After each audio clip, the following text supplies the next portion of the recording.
The podcast on Haunted Hill will contain spoilers and swearing.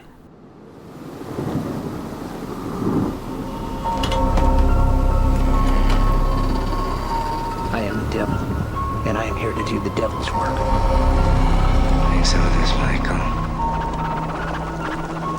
Be one of us. I didn't tell you my name. Hang up. I didn't tell them my name. They're all a part of it. They're all parts of it. Come. It is time to keep your appointment.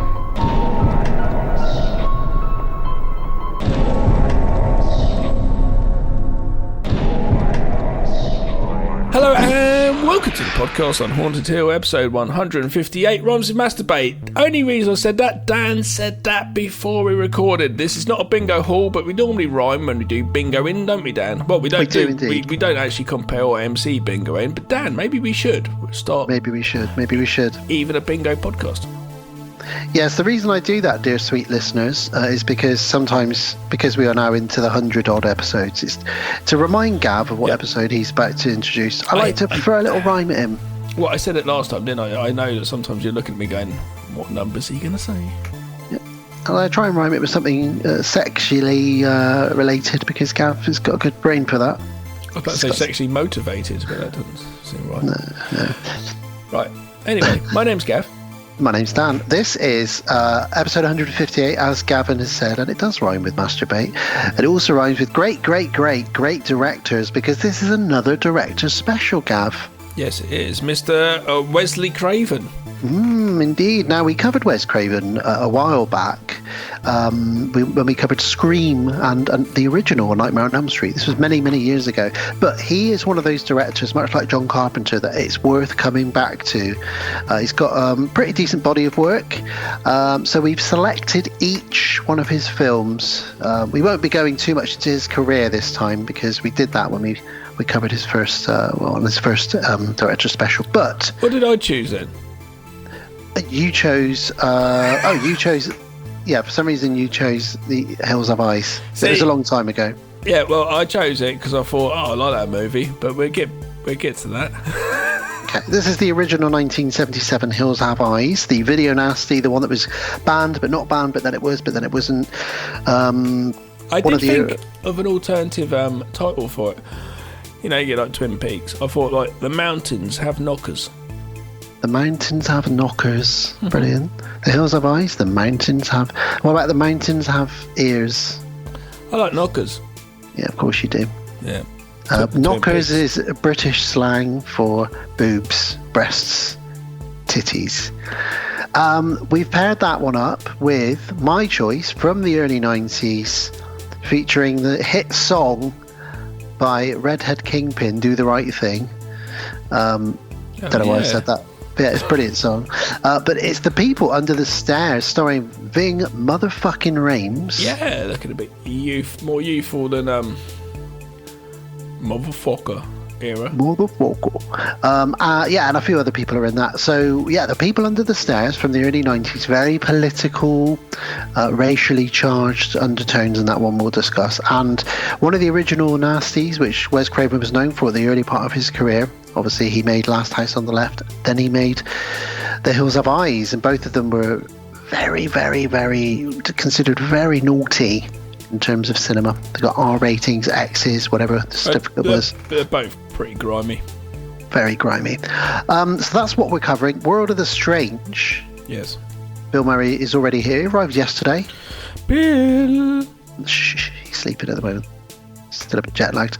Okay. But he's very excited for me to go through a list of stuff that potentially relates to one of our films. So you know the drill, Gav. You know what he's like with his lists. Yeah. Old Billy Murray. So that's what we're doing, dear sweet listeners, for this episode.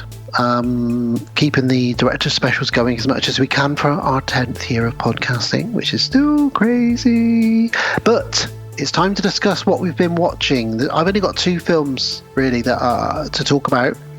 There's one that Gav's seen for the second time, the same night I watched it. But before we get to that one, I want to talk about another film from 2022 that I watched recently.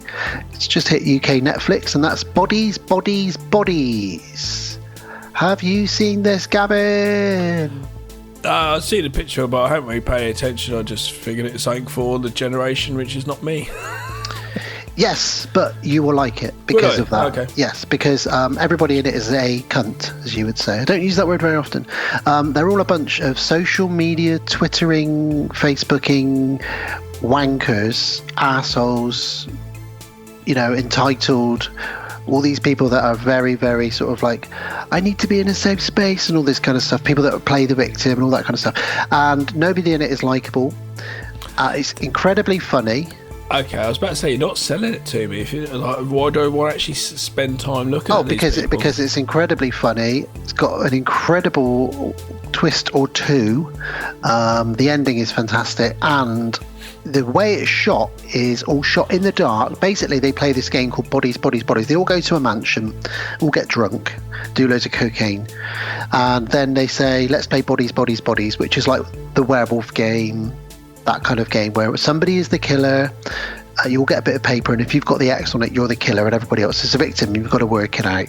But people start actually dying, and because the lights are all out in this mansion, it's all lit by phones, glow sticks, some flashlights and cigarette lighters and things like that. And the cast all had to be taught how to light themselves as well as memorize their lines, etc. So it's got a very unique look for the last half of the film as well. Really, really, really enjoyed it. I didn't think I was going to, but I've heard nothing but good things about it, and actually it was really good fun. And I think the new generation, the young generation, the current generation will like it, but I also think they'll be a bit pissed off because we're kind of taking the piss out of them a little bit in this film. Will they even notice? They probably won't. They'll probably be too busy tweeting about my latte was delivered with the wrong spelling of my name on it, and it wasn't the correct temperature. Yeah, possibly. No. Okay, that's a shame you haven't seen it, but it is on UK Netflix for anyone that hasn't seen it, and it is worth watching. It's got that Pete Davidson guy in it, that comedian stand-up guy, who I hate, but he was quite good in this, actually. He did a pretty good film called The King of Staten Island. He did, yes, you're right. Oh, okay, yeah, that makes me think now, actually, maybe he's a pretty good actor. That's all I could tell of him, but after that, all I did, I just kept sort of seeing him in pictures of, and I don't care. He's popped his penis in quite a lot of famous ladies over the last few years, and then he's turned up in Eminem's new music video. Which came out last week. Turn up in Eminem. He didn't turn up in Eminem that I know of. That might have happened. But Diddy might have turned up in him. Did he do it? Did he not? Did he diddle there? Who did he knows? Nobody knows. Diddly-dum-diddy.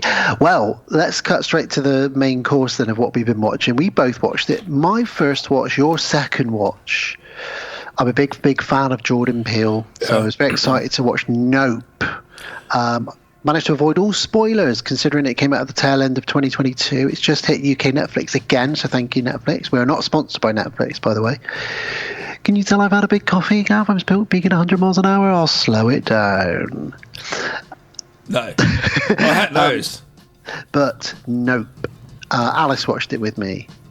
She said she was bored by it, which is the complaint I'm getting from a lot of people. It does seem a little pretentious with length. It doesn't need to be as long. That's what she said. I don't understand why all these films have to be so long. You don't need to be. We can get to the point quicker, please. It's only 2 hours. Yeah, I know. It does dawdle at the beginning. It does dawdle for quite a while, because I watched it with Charlie, and Charlie's like, oh, I can't like that. And then UFOs came along. No worries. It dawdled for a little while. It could be Tyre. I enjoyed it again though, second time, because I fucking hate Us. I think that's a load of shit. I know you do, and I love that. But I love Get Out, so it's a bit of a, but this one, really, I actually quite enjoyed it. Yeah, man. The thing is, and I know you don't often like it when a film is layered and you have to go back and look for bits and bobs. Only if they're making you work. Yeah. Us is making you work, and it's fuck off, you cunt. I haven't come in for this. I really enjoyed Nope. Really enjoyed it. In fact, put it on a level with fine. us.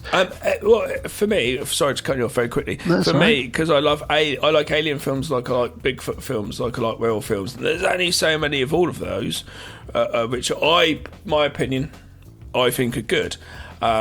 Yeah, true. And Nope sits in there. It's a very good Aliens. It's very good, well done in the clouds. Because you know how much I Original, love it's very ufology. original. Yeah, you know how much I love UFOs. So for me, it's like a good representation of UFOs with clouds and shit. So I quite dig that.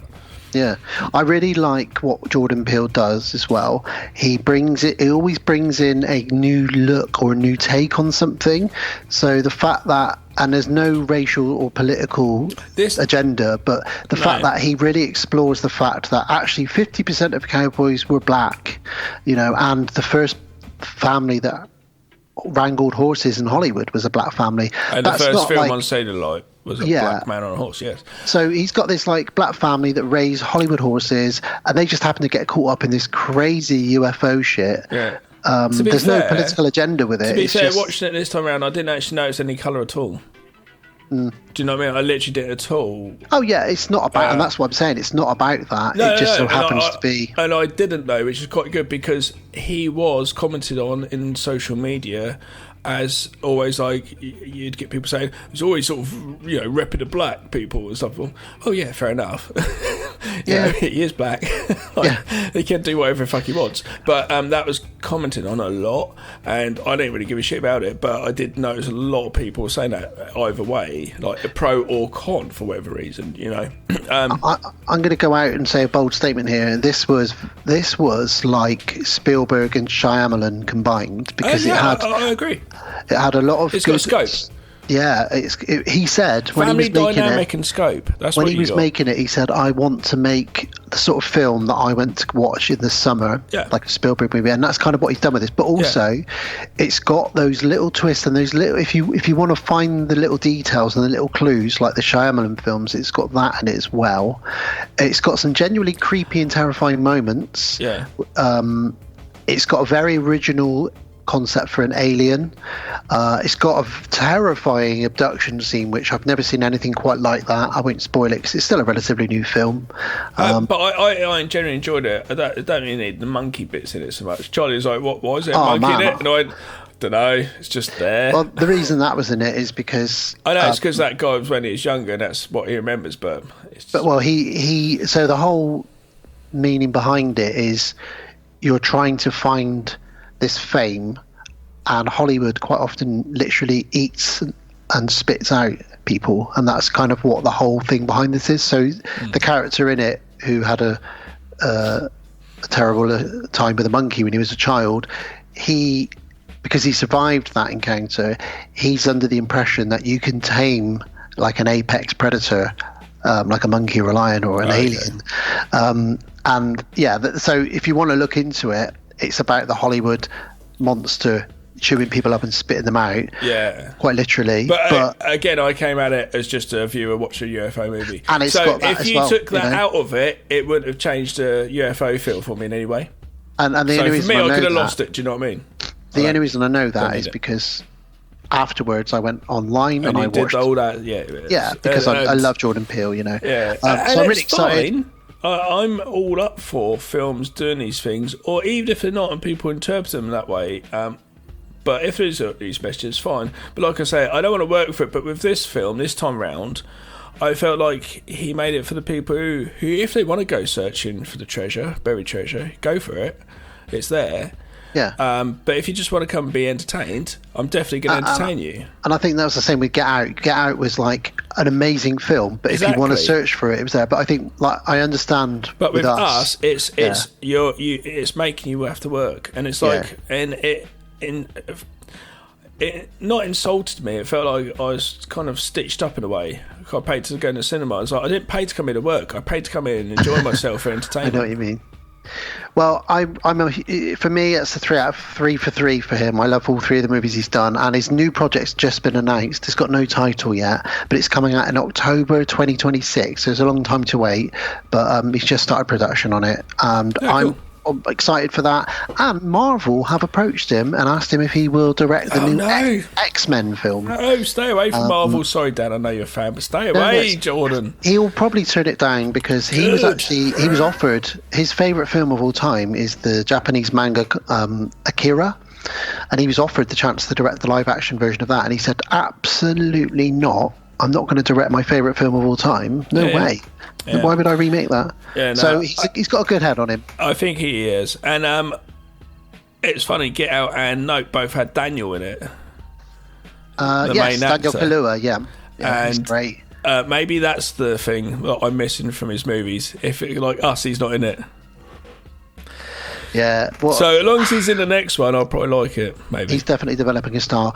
Before we finish up our intro and get into the trailer for The Hills Have Eyes, Gav, I sent you very quickly. Very quickly going back to that. I got to say then, after like the first Jordan Peele with Get Out won an Oscar for it, and obviously Daniel's in it, and rose him to like, wow, look at this guy, and his performance is great. Him, and obviously it's the first time director. Obviously Jordan Peele done loads of his TV show and would have directed episodes. That's why I think they honed their skill of being able to do different things. Yeah. Very well as well.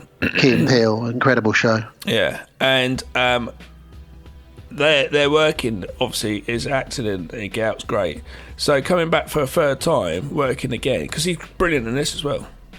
Oh, he's a fantastic actor. I'd like to hope that we see that going forward then. But, Scorsese, the De Niro, or DiCaprio. Or DiCaprio, and I really loved the girl that played his sister in Nope as well. She was funny and really great. I really loved the tech guy as well, Angel, the guy. I really enjoyed watching it again. I love all the dynamics. Even like the TMZ guy turns up with his helmet, because you're like, who the fuck's this guy? I know, cool. And then it kind of ruins it because he's like, it's just TMZ. I thought it was like some guy from the future or something. Or Men in Black or something. Right? Anyway, Nope, recommended by the podcast on Horde Hill. Oh, I'm glad to hear that you like that. Yeah, it's getting a lot of slack online, which is weird. But before we wrap up then, I sent you a picture. It's weird on the internet that people don't like something. Yeah, isn't that weird? Never. People and they're voicing their opinions. Even if they don't like it, they want to do it because they want to be, hear me! They're saying, if you like this film, then you're sucking Jordan Peele's dick. That's what it is. Secretly, I couldn't even make that movie if I fucking tried. I know, I love it. Okay. And you do also find sometimes failed script writers. No offence, but like some people or reviewers now or stuff like that, some of them who haven't had that break or and they do get bitter, especially actually in Hollywood and Los Angeles. Anyway. Sons of Guns. Well, look, let's wrap up with a final little thing I wanted to quickly talk about. I sent you a picture today of a poster for a new film and a franchise that just keeps on going. Oh, I thought you meant that other... No, not those other things you sent me, and I was like, it's too much info for this early in the morning. I sent you a picture of a poster for a film called The Amityville Backpack. See, I thought this was... I didn't even notice you on my WhatsApp. I thought maybe it's someone in the Deadbolt group or something, because I thought it was a dildo in a rucksack, so I thought it's not inside it. So I thought it was like some comical fakeness. No, so it was you, and I was like, it still could be a comical fake movie, because you sent me that shit all the time. So it could be. But the thing with the Amityville franchise is they're all real. They're all very real. I know, because then you said, what's going on with this? I was like, oh, it's real. So I thought it'd be fun to very briefly take a look at the franchise and where it's gone in the last few years. Well, before we do though, you've got to say like there is a proper franchise, which is a studio franchise. I'm going to start with that. Then the people just go, I've made this movie called Bobsleigh. Okay. I know what we should do. Amityville Bobsleigh. Put that on the front. Ship it. Go. I love it. It's. We should make one. Yeah. Amityville. Well, I mean, let's look at the list first, because a lot of the titles are already taken. Probably. So this franchise started in 1979 with the Amityville Horror. Everybody knows that. We have never covered it. We will cover it one day. I like some of the sequels. Yeah, Amityville 2, The Possession, Amityville 3D. 2's really good. Amityville 4, The Evil Escapes, Amityville Curse. It's About Time. Amityville, It's About Time. Amityville, A New Generation. I watched It's About Time recently. And then 97 was the last one for a while, Amityville Doll's House. There is some alright ones. There's one which I was watching again recently. It's on Prime, just also pops on, and it's the one where it's at the house. The old lady's there, the mum, and the family going to stay at the mum's house, and then the gas guy comes along, or the water guy, and he gets stuff going on his face from the pipes, and it melts his face. Oh, it's great. Well, then after the Amityville Doll's House in 97, there was the remake with Ryan Reynolds, which is meh. Then we had a bit of a break, and then 2011, the Amityville Haunting came out, just another sort of reboot remake. Then we had the Amityville Asylum. Then the Amityville Death House. Then the Amityville Playhouse. Then Amityville Vanishing Point. Everybody have a shot each time. Do you know why shots are called shots? Because they're the size of a bullet. Once upon a time, back in the day, in the old Western days and that, sometimes some cowboy-type gentleman didn't have enough money to pay, and a certain cartridges was the same price as whatever, so they'd give those over. So they said it's a shot of whiskey. Well, there we go. Well, we had 4 Amityville movies come out in the same year, Gav. Amityville Vanishing Point, Amityville Legacy, The Amityville Terror, and Amityville No Escape all came out in 2016. Fuck hell. Things started getting crazier then. Following year, we had Amityville Exorcist. We're just mashing it up now. Amityville Evil Never Dies. We've got Amityville Halloween. Amityville Prison. Yeah. Amityville The Awakening. Amityville Misery Road. Amityville Murder. The thing is, there is no monopoly on the name Amityville. Yeah. Anyone could just throw just that on any old film. And it doesn't even need to be there. Well, let's get into some of these new ones now then. So we're on 2020 now. Amityville Island. Yeah. Amityville Vibrator. I'd check that one out. A haunted vibrator. I might check it out. The Amityville Witches Academy. The Amityville Harvest. Mm-hmm. Amityville Poltergeist. Come on. The Amityville Werewolf. Oh. The Amityville Vampire. The Amityville Scarecrow. Scraping, aren't they? Is it Amityville Frankenstein? No, there isn't. There's the Amityville Gas Chamber. The Amityville Cult. One of my favourite titles. Amityville in Space. Of course, they went into space, as all franchises do. The Amityville Witches Hex. Here's another one. Amityville in the Hood. Oh my god. What? Are they saying the house has just moved into a hood? Or they're just saying the house is situated now in a hood? Yeah. Amityville Karen. Wow. Amityville Christmas Vacation. What? What's the synopsis for Amityville Karen? It's about a woman, a blonde, bobbed-haired lady who gets possessed and goes full on like mega Karen on people because she's possessed. Christmas Vacation then? I don't know. I haven't got all the synopsis here. Amityville, after Amityville Christmas Vacation, the following a couple of months later, we got Amityville Thanksgiving come out. Amityville Scarecrow 2, so there was a sequel to that one. They must have done well. Amityville Death Toilet. What do you think of that? Amityville Death Toilet. The Amityville Elevator. The Amityville Emmanuel. I got a synopsis here. That might be all right. Amityville Christmas Vacation. Wally has won a vacation at sunny Amityville. While there, he has met a woman, a ghost woman. Can the spirit of Christmas bring these two opposites together? What sounds awful? It's not even an hour long. It looks literally like someone's. I'm watching a sort of trailer. It looks like someone's just got a torch. Okay, film, go. Terrible. So after Amityville Emmanuel, the last one is the one I sent you, which is the first one of this year, and that's the Amityville Backpack. There we go, Gav. Some interesting titles there. Death Toilet, Karen, In the Hood, Vibrator. I just thought it'd be worth having a quick look at the. One day I'll probably work my way through all of those. Probably. But for now, Daddy, why won't you play with us? because I'm on the 65th title in the fucking Amityville franchise. That's why. To watch them. Amityville Dinosaurs. What's missing then? Amityville Dinosaurs. We need dinosaur in there. Amityville Shark. Why has no one done Amityville Shark, Gav? Amityville Bigfoot. Oh my god. Amityville Sasquatch. I think that's got more of a ring to it. Amityville Sasquatch. See, I'd watch that probably. Yeah. Amityville Shark, you know I'd watch that one. So they're missing out two there straight away. Amityville. Fucking hell.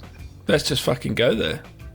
That's going to be like Inception. It's like a double. Oh, the house actually folds in. So like you're watching, the family in it are watching the first Amityville film, and then they start becoming part of an Amityville franchise.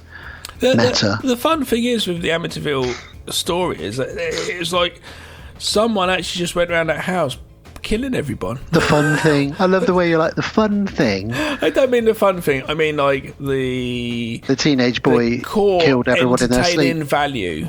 Yeah. That's, is that, and then like another family moves in and they write about the spooky experiences. Hang on, like there's a mass murder and on of children, everything. It's fucking full on. But now we've got like, because of that, like that children died and it's so awful and horrible. We've got Amityville Backpack. Amityville Vibrator now. How do you think that the victims' families? People making money chucking that name on because kids were shot one night. Oh, Deirdre, what is it? Another bloody Amityville. Which one is it now? The Amityville Vibrator. Oh, God. We can have to watch it. Make sure they're not using our names or anything. Oh, God. Any others you would throw in there? Amityville Shark, Amityville Sasquatch. Amityville Abduction. Amityville Abduction. Amityville Pope Hunter. Pope Hunter? Amityville Pope Hunter. And it's either someone's hunting a Pope in the Amityville house or the Pope is hunting ghosts in the Amityville house. That sounds good. Can Russell Crowe be in this? Yeah. Isn't it? There's another Russell Crowe spooky I'm a religious man movie coming out. The Pope's Exorcist. It came out last year. The Pope's Exorcist. It's the same one. Is that the one that Boz told us to watch? Rest in peace, Boz. Oh no, maybe it isn't that one. Maybe it's the same. I think it's another one. I think I don't know. I don't know. I've still not seen that other one. Well, I'll leave you with this. I really, really hope that when they make John Wick 5, it's called John Wick 5 Amityville. Fuck yeah. Keanu would probably do it. Probably. Amityville Marvel. Get some superheroes in there. Throw them in there. Didn't it say that the new Avengers movie is going to have like 30,000 fucking characters in it? 60 returning characters. What the fuck is that all about? Less is more. There was about that many in Endgame, though. You probably have a lot better time with just Wolverine and the old Deadpool guy. I'm excited for that one next month. That's just two dudes. You'll probably have a lot more fun than fucking It's not 60. just two dudes. There's about 30 cameos in that one, though. Dear. Don't watch it then. Don't complain about it. I won't be. Don't watch it. It's okay, because I won't be. I won't watch it anyway. Exactly. Why don't you go and download Amityville Vibrator and relax? And watch that 60 times instead. It's probably only 5 minutes long. You got anything else you want to talk about? No, I think it's time to go into a trailer for the 1977 grimy, gritty, slightly inbred, very weird mutant radiation grimy people. movie, yeah. Yeah, the hills have eyes. The mountains have knockers. Here we go. They wanted to see something different, but something different saw them first. The hills have eyes. Mister, don't take your family back in that area. The silver has been gone for 40 years now. Besides, there's nothing back in there but animals. We're lost. The old creep told you not to get off the road. What began as a vacation ended as a nightmare. Be hell to pay now. What the hell was that?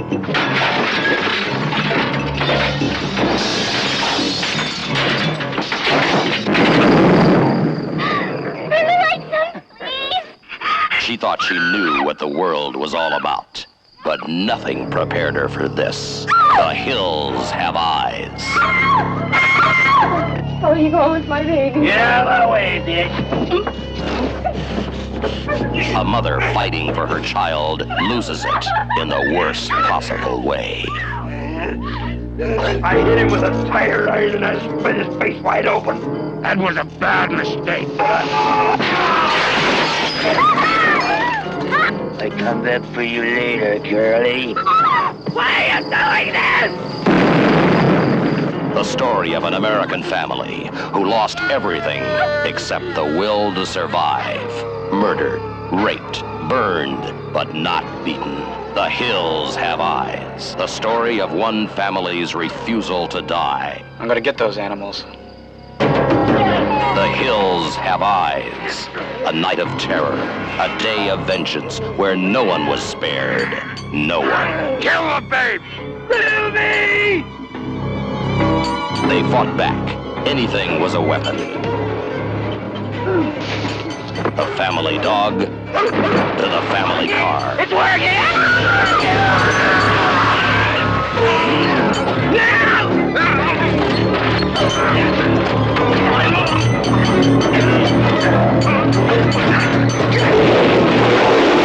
The Hills Have Eyes. The most shocking, terrifying film you will ever see, by Wes Craven, writer and director of The Last House on the Left. The hills have eyes. The lucky ones died first. The Hills Have Eyes from 1977, the year I was born. Rated X. Hour and 30 minutes, nice and to the point. On the way to California, a family has the misfortune to have their car break down in an area close to the public and inhabited by violent savages ready to attack. What? A family has the misfortune to have their car break down in an area closed to the public. Sorry, I haven't got my glasses on already. And inhabited by violent savages ready to attack. Yeah. Wes Craven's second film, yeah. So his first film was banned and made out that it was the worst thing ever committed to celluloid, like a lot of films were in the late 70s, early 80s, that pushed the boundaries, particularly within horror and representing violence and things like that. And this film also had a, not as quite as bad, but similar time when it was released. It was banned in the UK for a while. I, at the age of about 17, 18 maybe, was the first time I saw this. I'd heard of it. I was walked past an antique shop. So in the UK, an antique shop is like, it sells antiques, furniture, vases or vases, that kind of thing. And I happened to see a little shoebox with a couple of videos in it. And I thought, oh, that's weird. Had a look. This was in there for, I don't know, about £2 on VHS. Still own that copy now. That's the copy I watched for this review. I actually have, you only just reminded me, it's until next year and I could get a bigger place, I could actually see what fucking films I have. I actually owned a big box VHS of this, which cost me £3, nice. And I got it about 15 years ago, actually. So, not even in the 80s.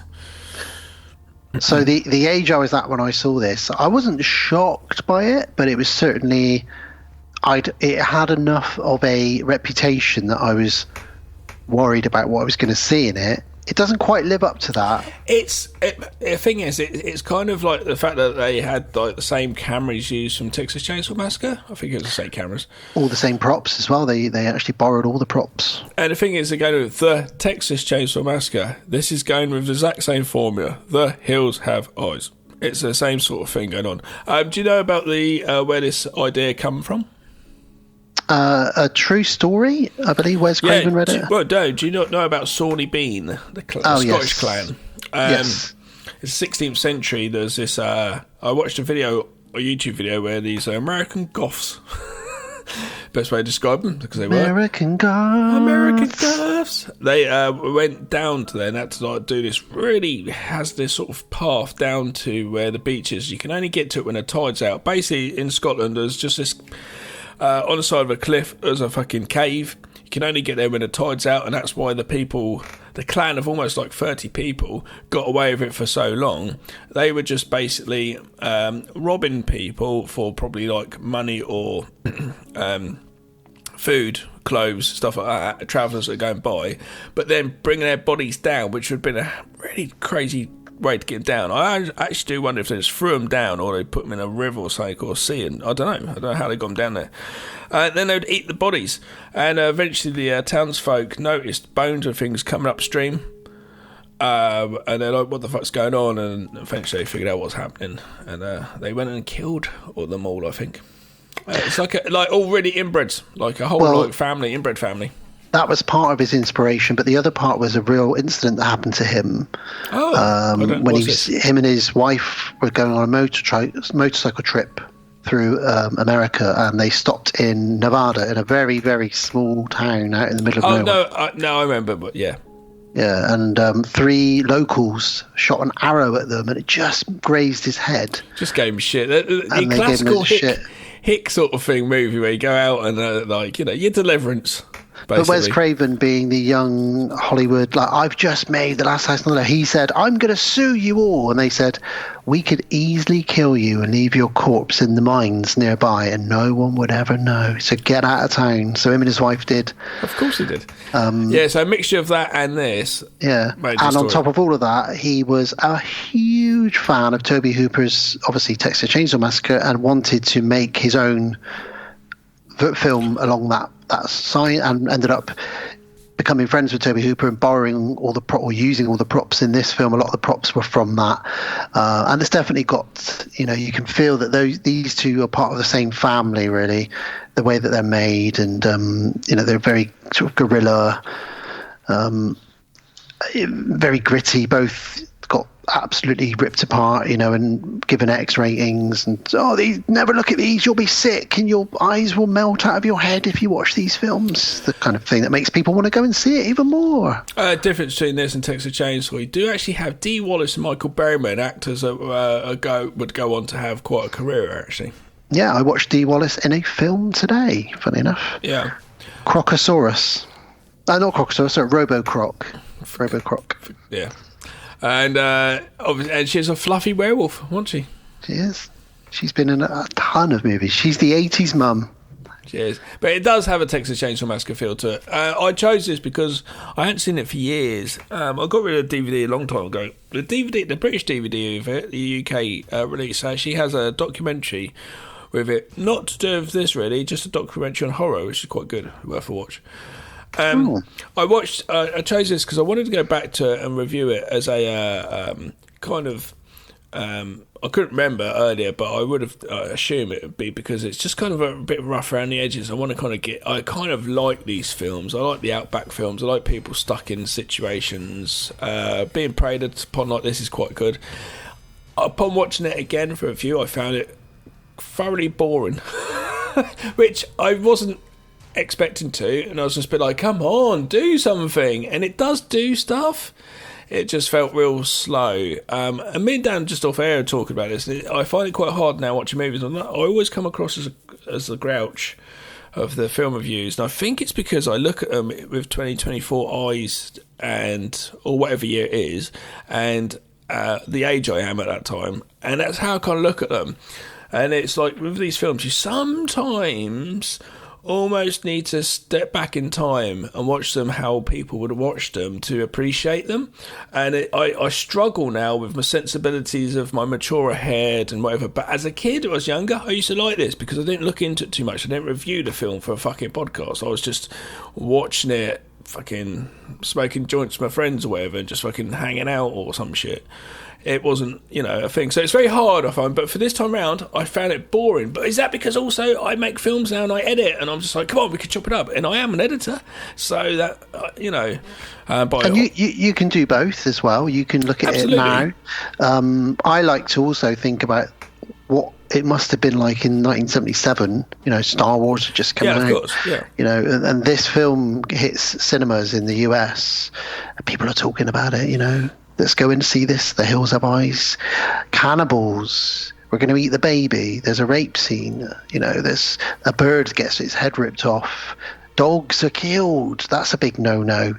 So I think that's why it was so shocking at the time. It seems tame now in comparison, but also, like I said, I saw it when I was under 20 when I saw this, so it hit some nerves for me. And I know what you mean. It's a short film, and there are some bits that do drag on a little. It's not a short film, it's a perfectly length film.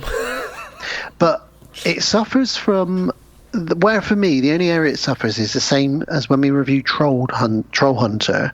The locations are all very samey. That's where it comes in slow. So even though you it's feel 90. like you're stuck in one place and not a lot's going on. But It's a actually, lot of- it is moving along. But It does, but it's a lot of, I think, close shots, close-ups. Probably only had a couple of lenses, more likely. And yeah, not much is going on geographically. So I think that's where it comes from, my slight going, it feels stilted, you know. But it's a sort of film now that is, without this, there'd be no Wrong Turn. All these hillbilly movies, it kind of jump-started that entire subgenre of hillbilly movies and inbred movies. This was Rob the Zombie granddaddy would have of them, used really. it as influence, like he did with Texas, Yeah, and it was remade quite well, if I remember rightly. Well, as I speak to Sarah about this, she also finds this a bit boring, this film here, but she thoroughly loves the remake, and she doesn't mind the second one, because there's a part 2 as well. Yeah, the part 2 all takes place in some mines. I can't remember the first one. I remember the second one. It's a bunch of army guys. In mine shafts. Something like that, Shaft. It's a bit like the Descent, the second one. But I remember them both being real violent. Yeah, very, very violent. And this is violent in its own way. But yeah, I mean, for anyone that doesn't know, we're obviously going to go through it. But the plot is essentially a bunch of a big family driving on holiday to celebrate their mum and dad's anniversary. There's an assortment of characters, a couple of dogs, and they break down and they think they can take control of the situation. But little do they know there is a terrifying mutant family living in the mountains who want to eat them. And that's the review. That's the review. But let's get into it. Creepy strings, again, very Texas at times. Some creepy strings, very dark desert landscapes, lots of abandoned derelict buildings as we start off. So we're getting a very desolate opening here. It looks, there's not a lot around. They're making sure, Wes Craven is letting us know there's fuck all around. And we meet Fred, or Grandpa Fred as they call him later on. Now, spoilers obviously, Fred, it turns out, who runs the gas station in the middle of nowhere, he had a baby that was born mutated and came out sideways from his wife. Why mutated? Is it radiation from like testing nuclear bombs? That's my theory. They never explicitly say it, but there is a nuclear test site nearby. That's what they were doing, and this did actually happen. So yeah. So when the kid grew up... Well, I don't actually think mutant babies were born and went around living in mountains killing people, but I think with radiation poisoning... Well, I mean, I don't know. Well, it could be. But essentially he caved the face in of this child and dumped it in the desert, expecting it to die, but it actually went on to live in the mountains. Went on to thrive and it stole a bigger, whore. Stronger than most people I know. It stole a whore, and they had a bunch of crazy children between them. One of whom is Michael Berryman, who many of you might not know the name, but you will certainly know the face, because he has showed up in a lot of movies. Youthful in this. Young. Oh yeah, he is very young in this. Yeah. Do you know he's got lots of conditions, physical conditions, which is part of the reason he looks that way. But one of them is he has no sweat glands. Yeah, we know another person like that, don't we? Prince Andrew. Yeah, Woking Pizza. We don't know him. Pizza Express. No. But yeah, so bear in mind, poor old Michael Berryman is working in 120 degrees heat in the desert. I don't want to know. Sweat. I don't want to know Prince Andrew. I don't think Prince Andrew was involved in this. Although I don't think Prince Andrew wants to know Prince Andrew. He is part of an inbred family, though. So. At the moment, his older brother's trying to kick him out of a 70-bedroom mansion he lives in. Who does he live with? Like his ex-wife? What are you doing? How many rooms do you need? And he won't have it. No, I'm not going to go to this other fucking lovely place you want for me to go. Fuck off, you little fucking cunt. Fuck off down to a fucking council estate. Live down there, you fuck. Do you know what I mean? Not saying that that's bad, a council estate, but get down there with some real people. Stop fucking around, you twat. And that concludes our segment on the royal family. Fuck it, don't get me started.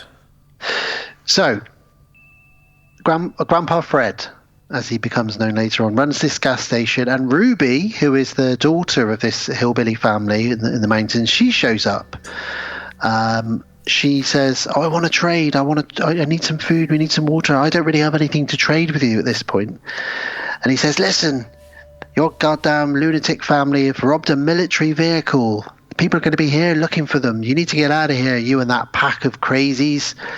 So they know each other. We get a little established relationship between them. It's hilarious. I started watching this. I was like, I have no idea of any of these people, and I do not remember any of this. I must have watched it when I was probably like learning horror. I was probably like fucking 15 or 16. I was like, I have no idea. Is this dad? Is she gonna kill him? Is that his daughter? Is there what is going on? It's quite interesting because I didn't know who this guy was. So it's like, you know, is he in cahoots? Is he not? So then when we do get to people come along and he says, yeah, go that way. I was like, is he doing a House of 1,000 Corpses? He's sending them that way, but it's actually sending them to Dr. Satan or whatever. You know, do you know what I mean? Yeah. Well, but he's not. No, he's not. He actually is quite fearful of this family. He's actually trying to get him, fuck off to Hollywood. And Ruby actually says to him, I don't want to be with them anymore. I want to leave, escape. And he's like, they'll never let you escape the pack. What are you talking about? But then, yes, the family pulls up. Now, we got a big family here with Bob, big Bob Carter and his wife. And then they've got their children who are all adults. And then one of their brother-in-laws and a baby. So there's an assortment of characters here. And they've got a trailer on the back of a big station wagon as well. So, and they're on the road. They're having a great old American road trip. They look like they're having a lot of fun. On the way to Los Angeles. They've also got 2 huge German shepherds called Beauty and Beast for protection. Stupid fucking names. I sent you a story about a German shepherd today, didn't I? Too much information too early. It's about a burglar who got trapped in the dog flap when he was trying to burgle somebody, and he ended up being rogered by a couple of Alsatians. I don't believe him. What was he wearing? I've checked How did they take the trousers down? Do you know what I mean? I fact-checked it, and it's not real. Of course it isn't. It's a fake headline. Unbundle his trousers. Oh, yeah, whoa, Scooby. Whoa. Not saying Scooby would bum burglars. Jesus. Well, I mean, he might do. It depends. A burglar buggerer. Imagine that in Pulp Fiction. It'd be weird, Scooby-Doo. The spider is going to fly. Bring out Scooby-Doo. Oh, God. Scooby-Doo comes out of the box. Scooby Snacks. Oh, God. And then the song would come on, Scooby Snacks, by the Fun-Loving Criminals, while that scene unfolds. Well, anyway, we digress. So, yeah, this is the family. And like you said, they're headed to California, to LA, parents, daughter, baby, etc. Fred is very rude to them, gas station Fred. But like Gav said, it's because he wants them to get out of there. Don't hang around. He seems helpful. So I was a bit like, is he? Is he not? I couldn't tell. But he says to them, you need to get a move on because the military use this area for gunning practice. So it's not safe around here, and there's not a lot around here. He doesn't say to them, you better move on because there's a bunch of inbred mutant cannibals living in the hills. No. He just says to them, military operations, get on. Doug, the young Doug, snoops around and while they're all filling up the gas station at the gas station, and he hears Ruby talking. He sees some blood on a window where she's escaped out the back to get away from the family, and he's a bit suspicious, is old Doug. But they all drive on, get the gas, they fill up, they go on. But it's not later on though. Later on he's like, hey, what are you talking about the whole time? I just want to bonk in the trailer back here. Fuck off. He loves it. Yeah, but she was in her prime, wasn't she, Dee Wallace? My disco moustache. Can't I get some goddamn privacy anywhere? No, you're on your family vacation. You've left your baby with your mother-in-law in the caravan inside. so you can bonk your wife outside. No, there is no privacy on a holiday like that. Yeah. Sorry. I get where he's coming from, though. When you're horny, you're horny. Yeah. So they drive off, and while they're on the road further down, the inbreds blow up gas station Fred's truck. And they leave there's a bloody handprint on the wall, like a warning sign to say, we know you spoke to Ruby, we know that she's planning on leaving the family, and we know that you spoke to some vacationers. So it's a warning. On the road, you do actually see like military airplanes. Yeah, a few times actually. A few times you see jets going overhead. So it wasn't a ruse what you're saying. He was just saying legit, like, this is a testing zone, which it makes sense because out in the middle of nowhere, that's where they do it, especially nuclear testing. It's definitely not a ruse because later on, Doug actually hikes to try and find the military bases on the map, which is cool. Yeah, but more than likely there is probably radiation from testing. More than likely.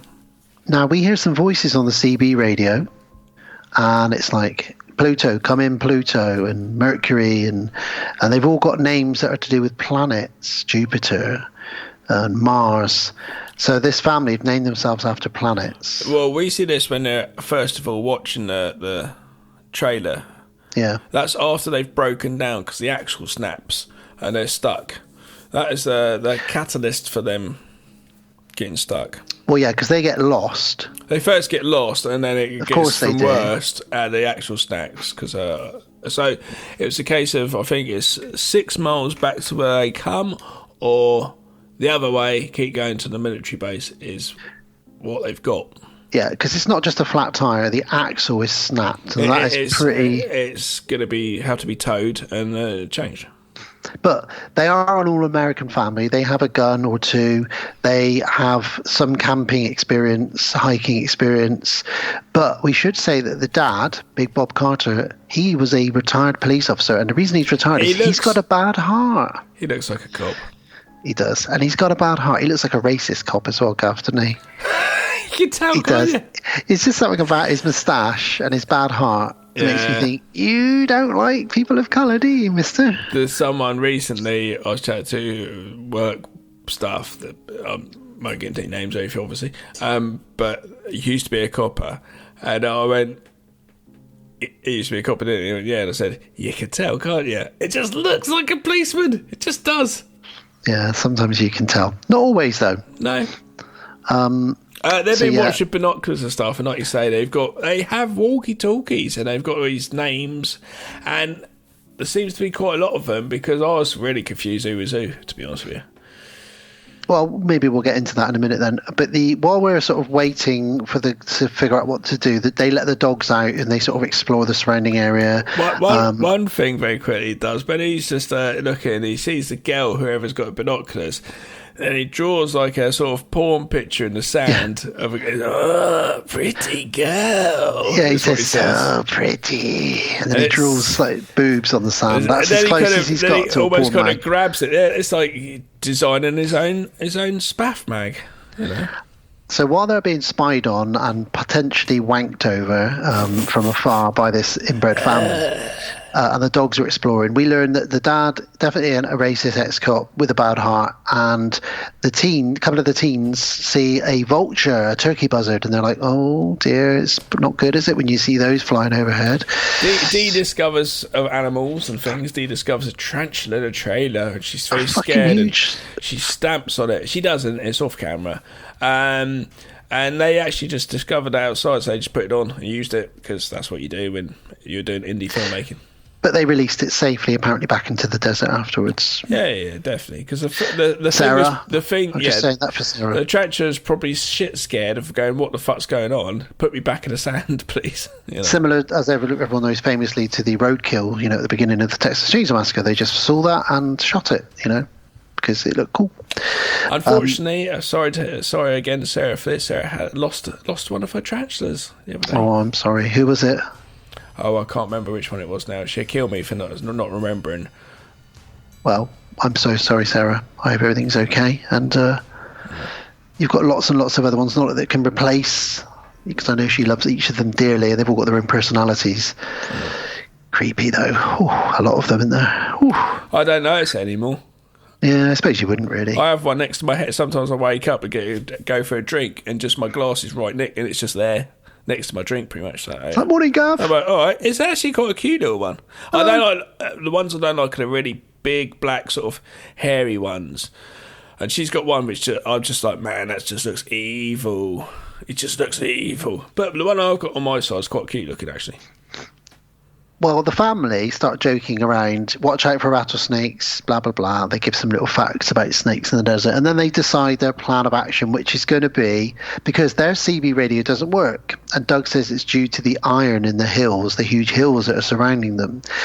So what they're going to do is Doug's going to head back 6 miles to the... Sorry, Doug's going to hike 6 miles to the military base. And the dad's going to head back to Fred's gas station to see if he's got a phone or something.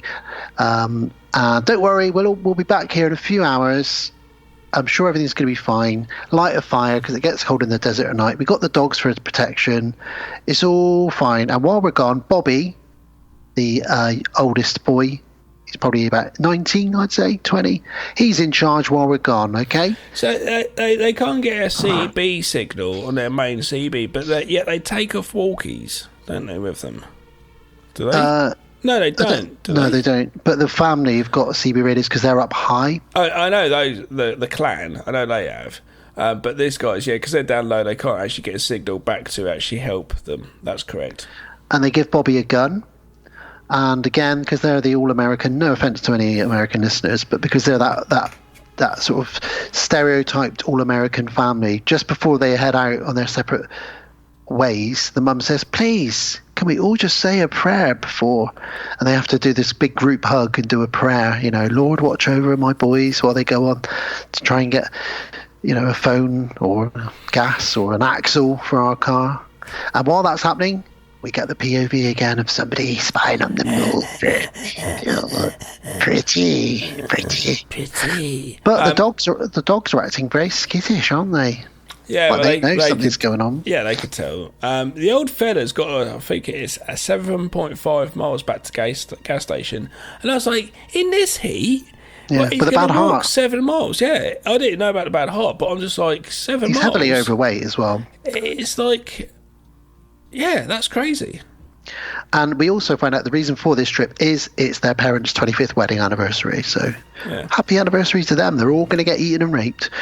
So Beauty begins barking. Ruff, ruff, ruff, ruff, ruff. That's absolutely fine. Is that Beast? No, Beast never barks. So we learn the personalities of the two dogs. Beast never barks until the last second. He likes to creep up on his prey. But Beauty's very mouthy as a dog. The film would have been a very short one if the accident had not stopped and they just carried on driving and they got out of there. It would have been. They would have just driven off and said, that guy was rude, wasn't he, that sold us the gas? And that would have been the worst of it. Well, he would have been blown up and that's it. That's true. But Beauty, she's barking a lot and she ends up running off into the hills.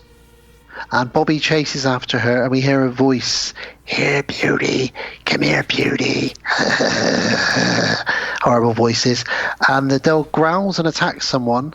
And then Bobby hears the classic whimper of a dog that something terrible has potentially happened to. Yep. Quite what it is, we will find out in a minute. So that leaves 3 women left. They're concerned that Bobby's run off. The mountains look lovely. They look really, really good. I know it's shot on film and it's quite old and stock or whatever, but the mountains look really good. They look like you'd get in the old Star Trek series or something where they're on another planet. Do you know what I mean? They look like another planet, don't they? I saw this on DVD, but funny enough, I was in a shop earlier and I saw a 4K copy of this for sale. And I was like, that's weird. So you're upgrading from what, 16mm probably? I doubt it's, I expect 16mm. And upgrade to like 4K, just, I don't know how that looked, to be honest with you. I don't think I've ever seen this on anything but my copy of VHS. Yeah. I don't know, it'd be weird to watch on such pristine, it'd be weird. Have you got Texas Chainsaw Massacre in a really, really high definition? I've got it on. Yeah, I've got it on 3 formats. So I've got original VHS. I've got DVD because the DVD has some things which the Blu-ray doesn't. Some extras. I've got the DVD special edition, and I've got a Blu-ray copy. So how is it on Blu-ray? Because obviously, again, it's a really grimy, rough film. I can't totally remember. I'm going to lie if I try to say one way or the other. I think it's pretty good. I don't think it's incredible. Yeah. I'll have to revisit it and let you know.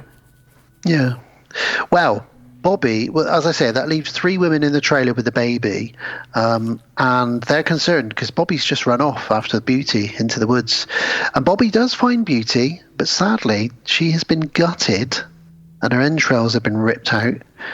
And someone's in the bush nearby, which scares him. That dog's really good effects. Like, it's really good effects. It's a real dead dog. That's why. Yeah, they got a real dead dog from... I can't remember where they got it from now, but they used a real dead dog from somewhere. I've got dead dog shown. Good effects. ... Hoping it was FX. So it wasn't FX. No, it wasn't. I didn't realise that. I'm kind of glad that I didn't know that because I wouldn't have liked to have seen that. I think I've got a note about it here somewhere. Maybe I've made that fact up, but I'm pretty sure it was a real dead Well, I was dog. shocked because obviously the budget for this is probably not huge. The effects at the time would have been fine, but that dog looked really, really good. Yeah, I'm pretty sure it was a real dead dog. I think so because it looks so good. Yeah. I think it would have cost, at that time, 77, 76 they'd have made it probably, it would have cost probably too much for the budget. So Bobby's seen the dead dog. He turns around because he's heard a voice in the bushes. He runs off, but he stacks it, trips over, knocks himself out. What a fool. Bonk on the head. Mum is on the radio. She's what does she say? Maypole. And they're like, Mum, it's Mayday, not Maypole. Bless you. And she's trying, for God's sake. But what does she get, Gav? What was that? What does she get on the other end of the radio?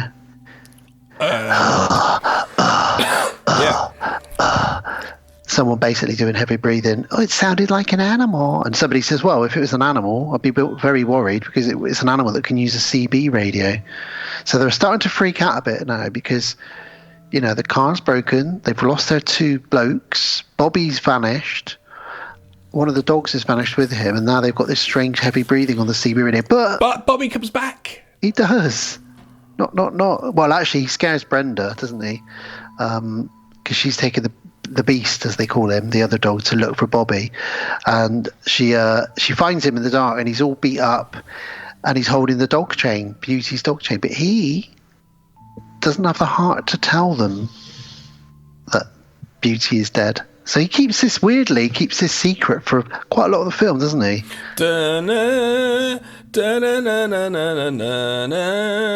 That's the music for Black Beauty. Okay. Why have you... The Horse TV show from the 80s. But why has that got to do with the dead dog? Nothing. If you could have done, like, Lassie. Yeah, but it's called Beauty. And sorry. Yeah. I would have gone for The Littlest Hobo. Okay, what's the music? There's a voice. It keeps on calling me down the road. It's where I'm gonna be. Every step I take, I'm making a friend. Can't turn around, keep going on, and I'm off again. I can't remember the words. Tomorrow, just keep moving on. That I don't know. The Littlest Hobo. There's a lot of dog shows in the 80s, isn't there? 70s and 80s. Lassie, The Little Hobo. Yeah. That's probably it. So not a lot, really. But there we go.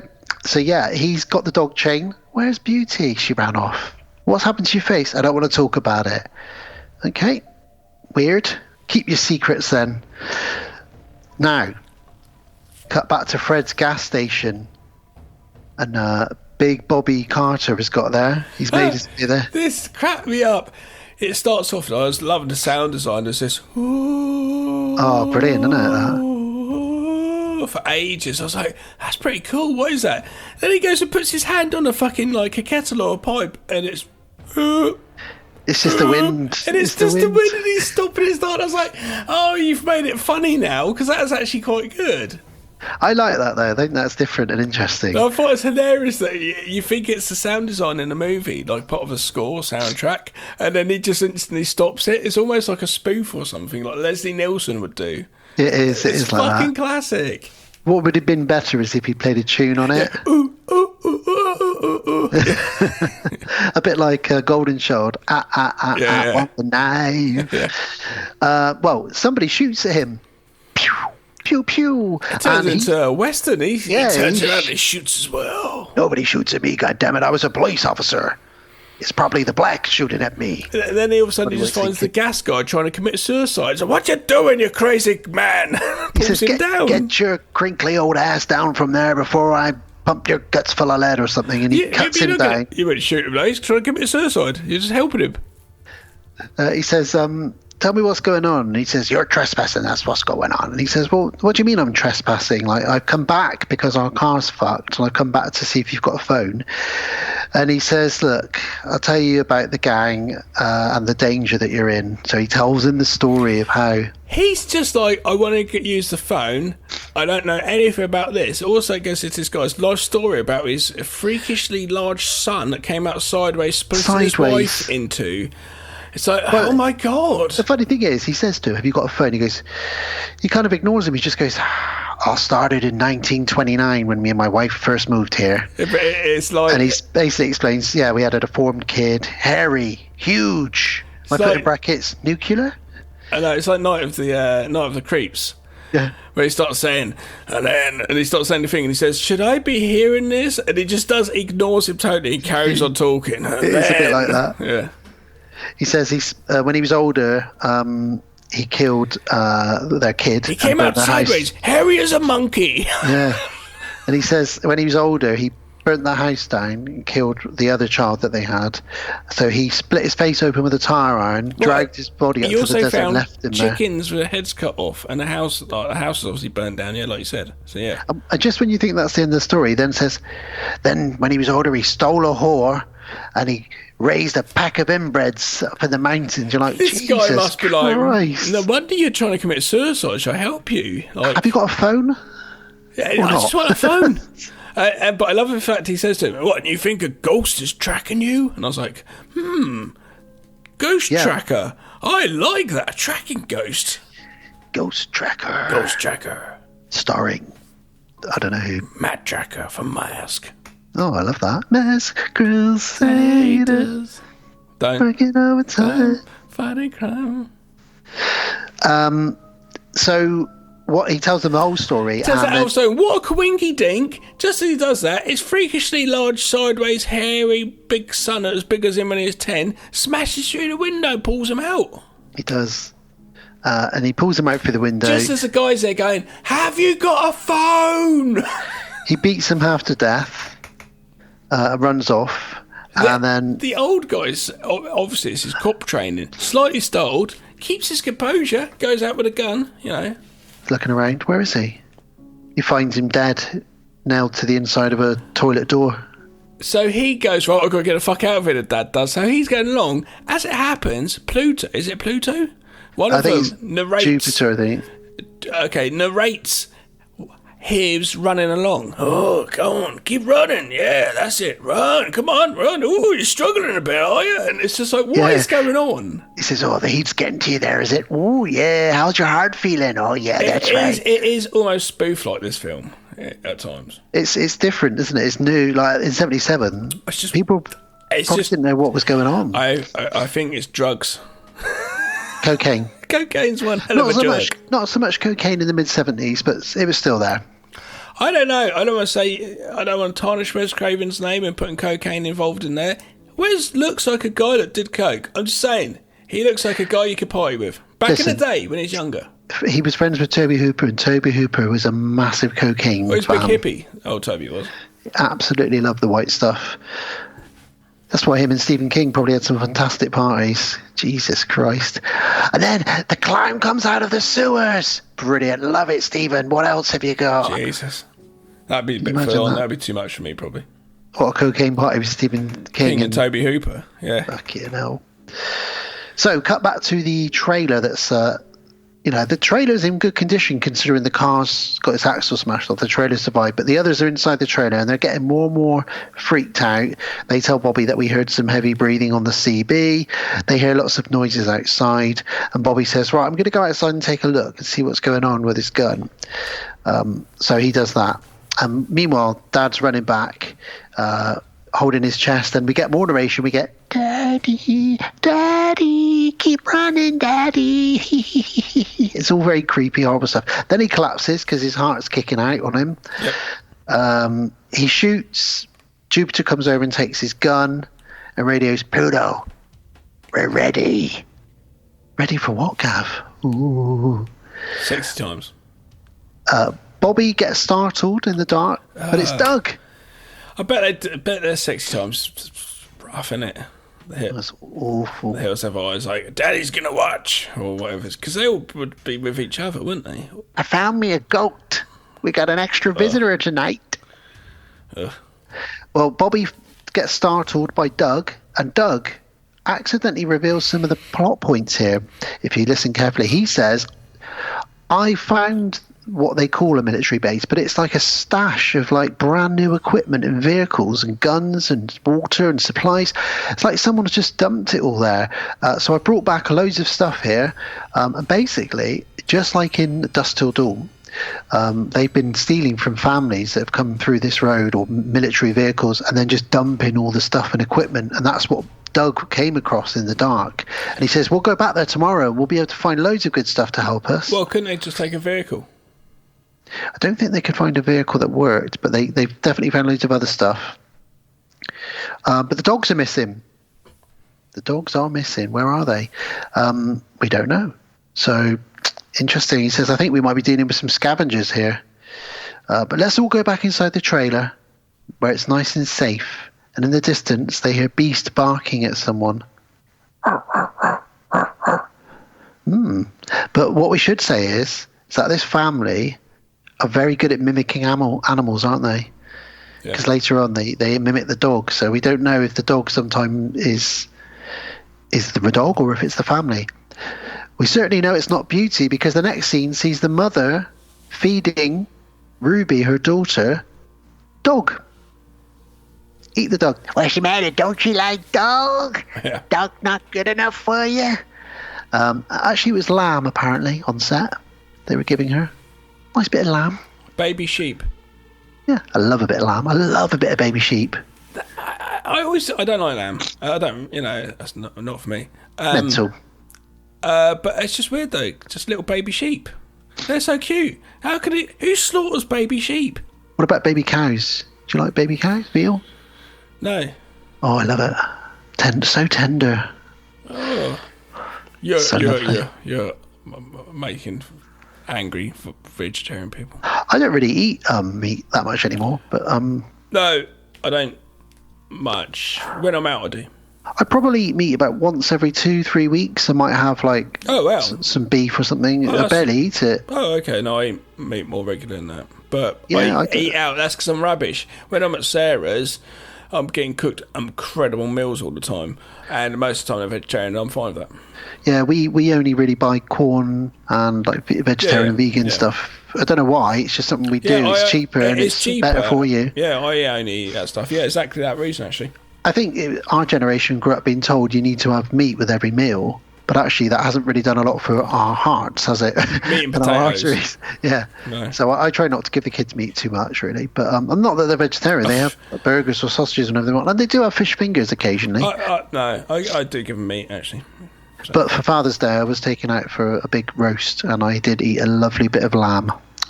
Delicious. The night before, I got a McDonald's, their choice, and Burger King, Elijah's choice. And I was like, I'll get a Burger King if I've got out of two of them. Takeout. That was my Father's Day. I do love a Burger King. I had a Whopper, and it was fucking lovely. It was like, this was super nice, actually. You have got a Whopper, haven't you? I'm not talking about that. Okay. So, Mama, who's feeding her daughter dog, says the reason that you're being fed this dog is punishment because we know that you want to escape. That's why we've got these chains on you, because you want to try and run away from us, you traitor. And they said if the dog is here, then he's not in the trailer, because they see the other dog running around. So they know that the family don't have any protection now or any guard dogs. And then we get a jump cut. Hell of a jump cut to them just smashing nails into the dad's hands and crucifying him by hammering him to a piece of wood. It cuts from this little conversation between Mama and Ruby to Dad going, no, and then they stuff a rag in his mouth and he's screaming in pain, and it's really brutal and out of nowhere. Real stark jump cut. Oh, yeah. Jesus. Yeah. Doug says, bearing in mind all the stuff that's going on and the heavy breathing, I want to sleep in the car with my wife, Dee Wallace, if you know what I'm saying. Bobby says, look, I want to talk to you. And so he goes over to the car and he says, God damn it, can I get any peace around here? And he's like, no, I just need the keys. Come on, I need the keys. And he says, don't worry, Dad's going to be back by 11 p.m. If he's not, then we'll go and look for him. We just need to get some rest. And me and her are, and they do. They get it on in the car. But while they're in the car getting it on, somebody's siphoning the gas from the outside. It's Pluto. Michael Berryman's outside stealing fuel while they're bonking. And he's not even that bothered. He has a little look. He's like, nah, fuel's good. He was like, they're not even related. It's not sexy to me. So they're getting fuel possibly on their vehicles. It also incapacitates them even further. But not that they're going to get the vehicle fixed anyway. So, well, 11 o'clock comes. Dad's not home. So Bobby decides it's time for action. Now we hear the dog howling, but we don't know at this point if it is the dog or if it's the inbreds doing the impression of the dog, because they're very good at doing it. So he goes outside and he says, I'm going to go search for him because I've heard some dog sounds, a distressed dog, but it's the hillbillies, like I say, and they're confusing Bobby. So he runs back to the trailer, and this is where he's locked out, and he has to interrupt the bonkers, the people doing the dirty in the car. They have a bit of a scuffle, but while they're being distracted, we don't realise that Pluto, Michael Berryman, has snuck into the trailer with a knife, and there is a sleeping teenage girl and a sleeping baby in there. Oh, shit. But he's more interested in their fridge, isn't he? Yeah. They've got a lot of Sprite and Coca-Cola in their fridge. I've got some Sprite in the fridge. I just had some Coke, so I'm going to get on the Sprite next. All right, Michael Berryman, calm down. Well, he starts grabbing all the food and everything. He's more interested in that at this point. He's probably had a lot of dead dog recently. He wants something different. Bobby gets the keys and he goes to go inside, but before he does, he says, this is the reason I'm so stressed out, Doug. Doug's like, what? Tell me. And he says, because the dog was gutted. I saw Beauty's guts ripped out and thrown all across the place, and that's what's happened. And while he's telling him this, Pluto has climbed on top of the young daughter. Oh dear. And he radios in, do it. Do it. Do it. Do it. Do it. And that is the signal to set Dad on fire outside. Berryman's not very happy that Papa's going to be doing some raping, because I think he wanted to be doing the job. Well, I think they both have a bit of a go on her. Yeah. But yes, Dad is on fire outside. They hear the screams. And not on fire. It's not like that sort of on fire. No, like I am literally burning to death. Yeah. And I've been crucified to a bit of wood. Can you please help me? So Papa Mars joins Pluto in the trailer, and he says, you're not a man yet. I'll show you how to do it. And he takes her off the girl. Papa's really horrible looking. Mid-rape, he rips his son off of the girl and says, I'll finish the job, son. Don't worry about it. It's awful. Absolutely awful. And probably reasons why this was banned as well. There's a poster on the wall in there, isn't there, Gav? Of a Steven Spielberg shark film. Oh, really? Oh, let's see. Oh, yeah. Do you not know all the stories behind this? Nah. Is it like a Resident Evil? Is it like an Evil Dead thing? The posters Well, yes, because this was Wes Craven saying, this is scarier than your film, Spielberg, your shark film. And then when Sam Raimi did Evil Dead, he was like, this is scarier than The Hills Have Eyes. So he put the Hills Have Eyes poster ripped in that one. So it's kind of a little thing that followed through the movies. So yeah, if you look carefully, you'll see a Jaws poster. Doug extinguishes Dad, and he's howling in pain, obviously, as you would do when you've been set on fire. And sort of, they're oh my God. The mum comes over, that's not my Bobby, that's not my Bob. It's really quite sad. And meanwhile, Papa Mars grabs a budgie, rips its head off and eats it. Yep. This isn't the first time we've seen a Wes Craven film where a bird dies, because I think in the second Nightmare on Elm Street film, that budgie explodes in midair. Yeah. Wes Craven doesn't like budgies very much, maybe. Not sure. So they both rape Brenda. They say about the baby, they're baby fat and juicy.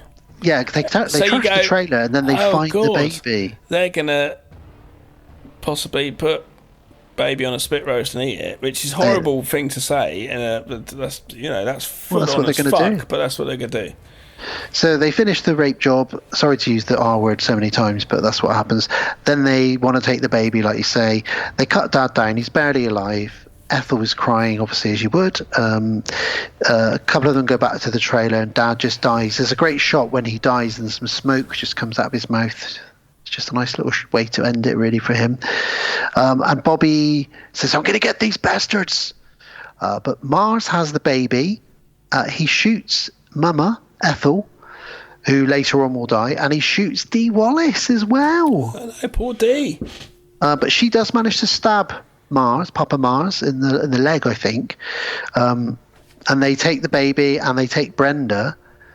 And he says, I'll come back for you later, girlie. Oh, thanks for that, mate. Nice one. They both run off. Brenda screams. Dee Wallace is dead. Ethel is dying. And, of course, Doug breaks down because, his mother-in-law and his wife have both been brutally murdered, and his sister-in-law has been raped, and his baby is missing. Wow, it's not a great holiday for you, is it, Doug? Poor guy. He tries to help the dying Ethel, but he says it's too late. I've got to go and get my girl, my baby. Katie, her name is, the baby. So he runs off on his own, one-man army like Rambo, into the woods, or into the hills. Give me back my baby, is what he shouts as he runs off into the darkness. Good luck, Doug, against these incredibly strong mutants. Yeah, see you, Doug. I'm sure you'll be back later. So Pluto, Mars, and the baby radio in. Not the baby doesn't radio in, but they've got the baby. Oh, you got the baby then? He's using the CB. And they say, we got a baby to eat. They basically say to the family, get the oven on because we have got some prime meat for dinner. So they're very excited about that. However, Beast, we forgot about Beast, shows up and pushes Mercury, one of the brothers, who falls down, I think, to his death, doesn't he? He kills him, and then the dog gets the radio and takes it off. In the second one, we have a dog having a flashback. Yeah. Which presumably is one of these dogs. Beast, because the other one's dead. Yeah, so this dog later on is very clever. It takes a radio walk CB, like, oh, I'm clever, I'll take the CB because I know that humans need this somehow. Yeah, and also it's a sort of way of saying this is who I killed. Yeah, possibly. And later on I'm going to have flashbacks to all this distressing time. And it made me think that there's a couple of dogs in horror films that are real heroes, aren't there? You've got the one in Bad Moon, who takes on the werewolf at the end. Indeed. He's an absolute badass of a dog. You've also got that dog in Silver Bullet. Yeah, you need good, strong dogs. I think it's Silver Bullet, but usually in a werewolf movie you get dogs. But yeah, I love a good hero dog. No, you need Fright Night. Fright Night, that's it, Fright Night. I'd love a good hero dog. Lost Boys. Oh yeah, of course. Well, that's a baddie dog though, isn't it? Yeah, and actually Fright Night's the person that turns into a dog. Evil.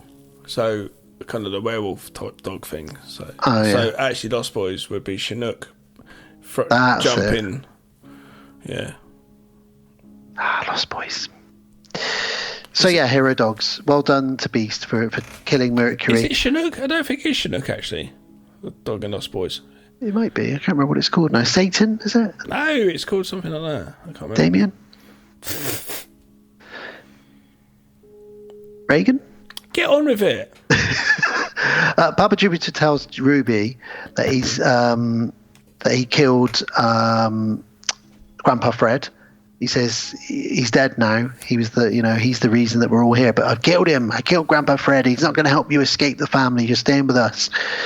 And Doug goes back to the trailer. He's all shaken up, and obviously, he's missing his baby, and his wife's dead. He looks at the empty baby crib. Very sad times. Mama, she is so happy to be eating this baby. She says, they're bringing a Thanksgiving turkey for dinner. Fucking hell. She's very happy about it. Human turkey. Yeah. But the family start to realise that Mercury is missing. Where is Mercury? Not knowing that he's been pushed to his death by the dog. Mama Ethel, as in the good mummy, Ethel, she's dying, and she sort of says, you boys, and then dies. Same sort of thing people say when they die, about to say something profound. So Doug and Bobby say, this is what we're going to do. I think we need to, and then before they can make their plan, the lights go out and the battery has died in the trailer. They are legitimately screwed. Obviously, you've got Brenda lying there screaming. They keep telling her to shut up. It's like she's been double raped. Leave the girl alone. Like, she's allowed to scream. She's pretty traumatized. And Bobby shouts through the door, and then suddenly they hear the radio. Ooh. They hear the radio outside, and it's what you said earlier. Beast has brought them the radio. And they're like, great, now we can tune into their plans and figure out what they're doing thanks to their amazing dog. So this holiday started off all right. Then they had a broken wheel, and now they've lost about 4 members of the family, and the baby's been kidnapped to be eaten. Yeah. And they've got a dead dog. Yep. I believe Jupiter shoots at the dead dad, doesn't he? And the others start clapping. He just starts shooting the corpse of the burnt dad, and the others just start clapping. And then he says to the dead body, "I'll eat the brains of your kids." Yep. I'll eat their hearts. I'll eat the brains of your kids.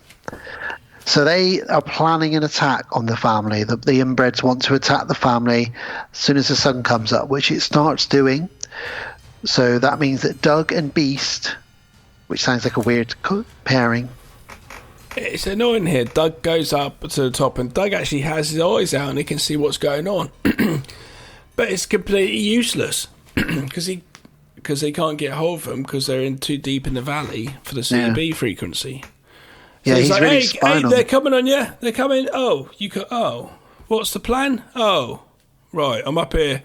Great. Yeah, he sees Pluto and Papa Jupiter sneaking towards the trailer. But then they trick them a little bit because they get somebody on the other end of the CB, the nice family, going, "Hey, don't worry, this is the military. Just tell us your position. Do you have any weapons?" And then they just start laughing, and it's actually Michael Berryman doing a pretty decent impression of a all-American army hero guy, and it's very cruel, very cruel. The mum's died as well, by the way.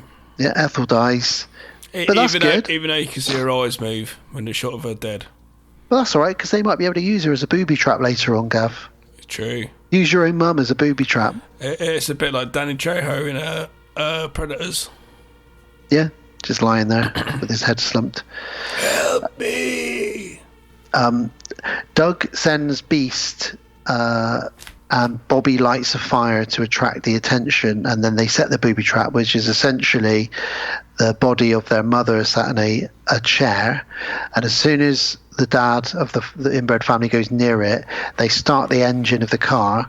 They've taken the wheel off, and they've got a rope attached to the bare wheel so that it's a lasso that catches his foot and drags him along.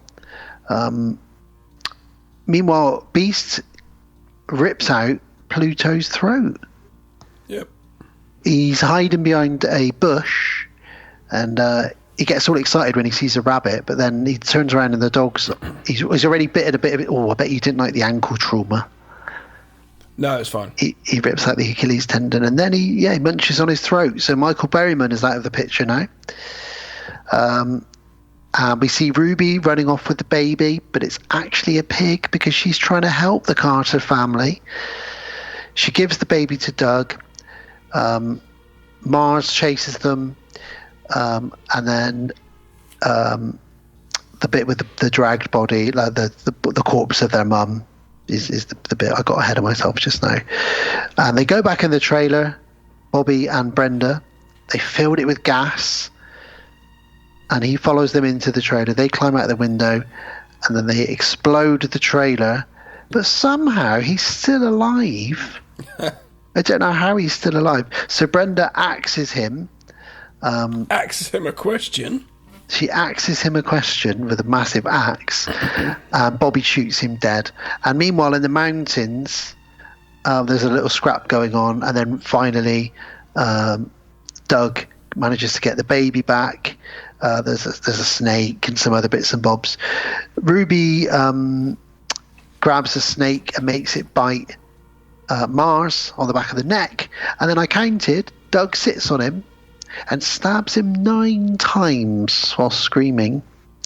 Ruby cries, and we don't actually get any resolution because the screen freezes on Doug's screaming, stabbing face, and it just turns bright red.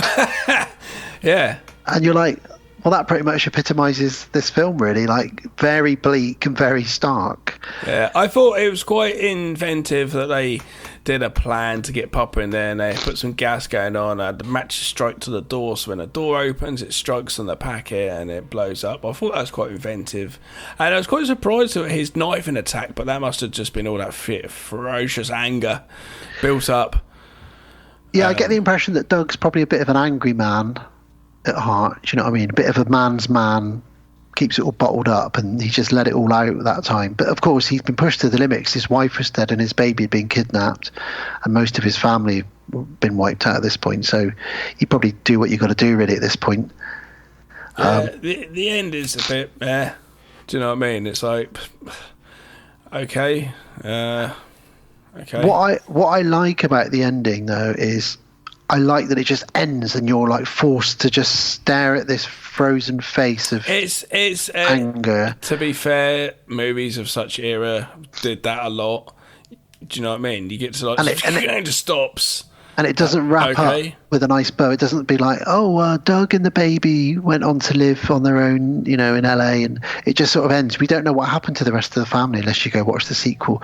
We don't know what happened. All we know is the majority of them were wiped out. And yeah.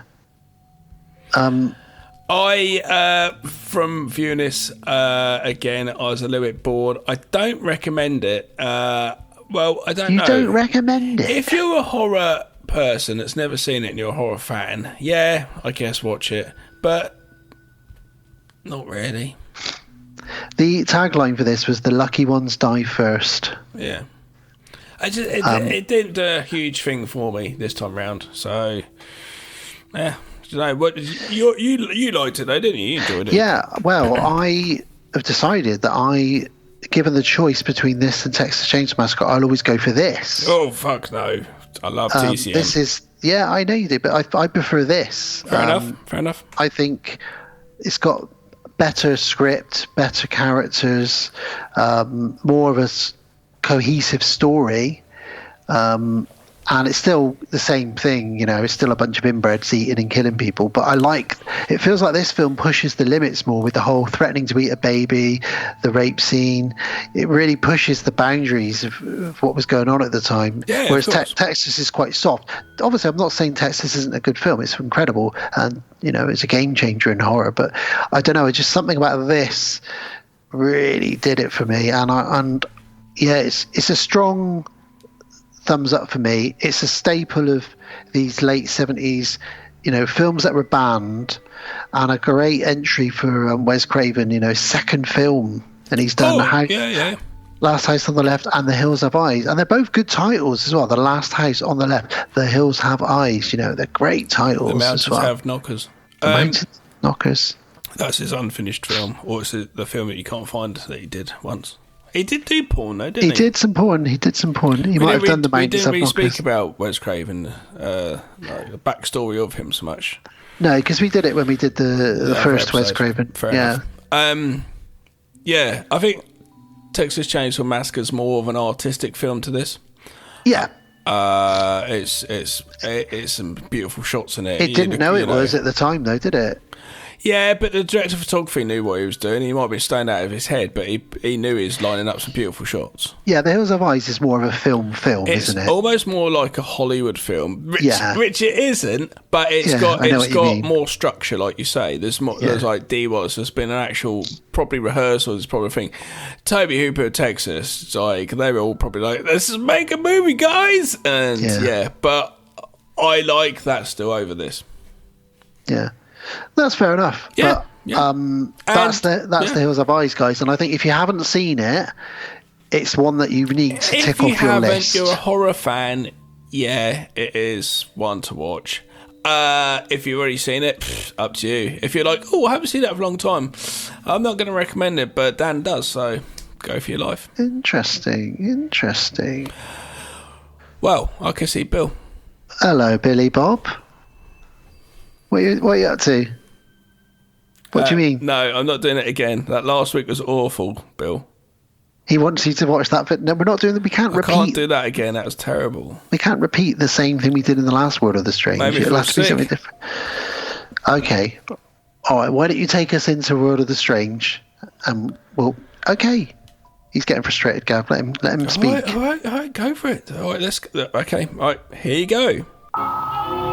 Hi, welcome back to World of the Strange.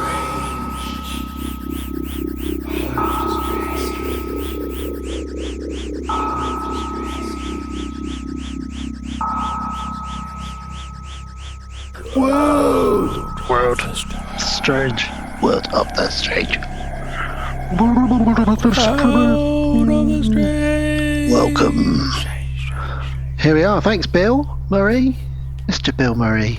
He's been with us for so long. 6-7 years now doing this. Thank you, mate. Thanks, Bill. Appreciate that. He never asked for a penny once. No, he's a good lad. In for a penny, in for a pound, eh, Bill? He's always in for a penny and a pound. Pound of flesh. What? What's that mean? Pound of flesh. He's talking about his penis. Ugh. So our next review after this is going to be The People Under the Stairs. So take us into that, to get us in the mood for people living in the walls and under the stairs and in the basement. No, creepy people doing creepy things. Is it yes, Gary Busey, hider in the house?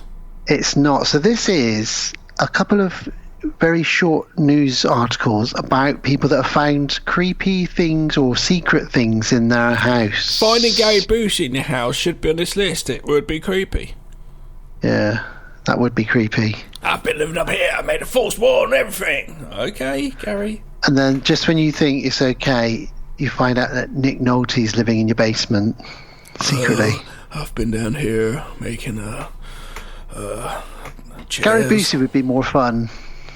I'm up here, and I'm down here. Pissing on the Indians, pissing on the Cowboys. Great stuff. So, let's go into the first story. So, this is some students in Ohio State University. And they thought they were living in a haunted house. Fucking students. They kept finding cupboard doors open, food was missing. They kept hearing noises in the night. So, after a few weeks of living there, they decided to do an extensive search of the house. I love this, though. Bob, have you been eating my Cocoa Pops? Where's my sandwich gone? No, Fred, I haven't. Frank, have you? No. Jane, have you? No. Jean? I had half a sandwich in the fridge. It's gone. They were like, what? Each one of you's denying eating the food. Like, I've seen this happen in every campus house on here. Yep. Do you know what I mean? I don't believe it's a ghost. It's one of you cunts. Well, they did an extensive search of the house, and they found that in the basement there was a cupboard, which they thought was the maintenance cupboard, you know, with a few bits in it. But there was a secret door in the cupboard that leads into another room, a secret room. Now, stop you right there. I've seen a video where a woman and some people were doing their house in London, found a hole, just knocked away one bit. It's like, oh my God, a whole massive space. I would just be like Justin Long in Barbarian with the tape measure. But like, fuck me, this makes my house so much bigger. I've got more room. That'd be it. Hilarious. It would be creepy, but I'd be straight away like, this is amazing. I can make an office here. Well, within this room, this little tiny room, they found a double bed, some student textbooks, framed photographs, and basically they realised that a student has secretly been living in a secret room in their basement called Jeremy. Jeremy spoken. So they decided what to do, and do you know what they did? They left a note for Jeremy saying, "You're not welcome here, please leave." And they checked the next day and he was gone. He'd moved out. Well, that was was this in Britain? No, it wasn't, was it? No, it was in Ohio State University. It sounded like such a British thing to do. But, dear Jeremy, please fuck off. We don't like you living here. You're stealing our food, leaving our cupboard doors open. Thing is, Jeremy's silly. If he's leaving the cupboard doors open in the kitchen in the night, he's going to get cool. He's probably silly pissed boy. Coming back after his kebab hasn't filled the hole. Very strange. Well, here's another creepy one, which I think you've got a story similar to this. So, a Reddit user shared some images that he'd found in his house that he'd bought of a small passageway. He didn't know about it. I will say, I've told it many times, but I will tell it again after this.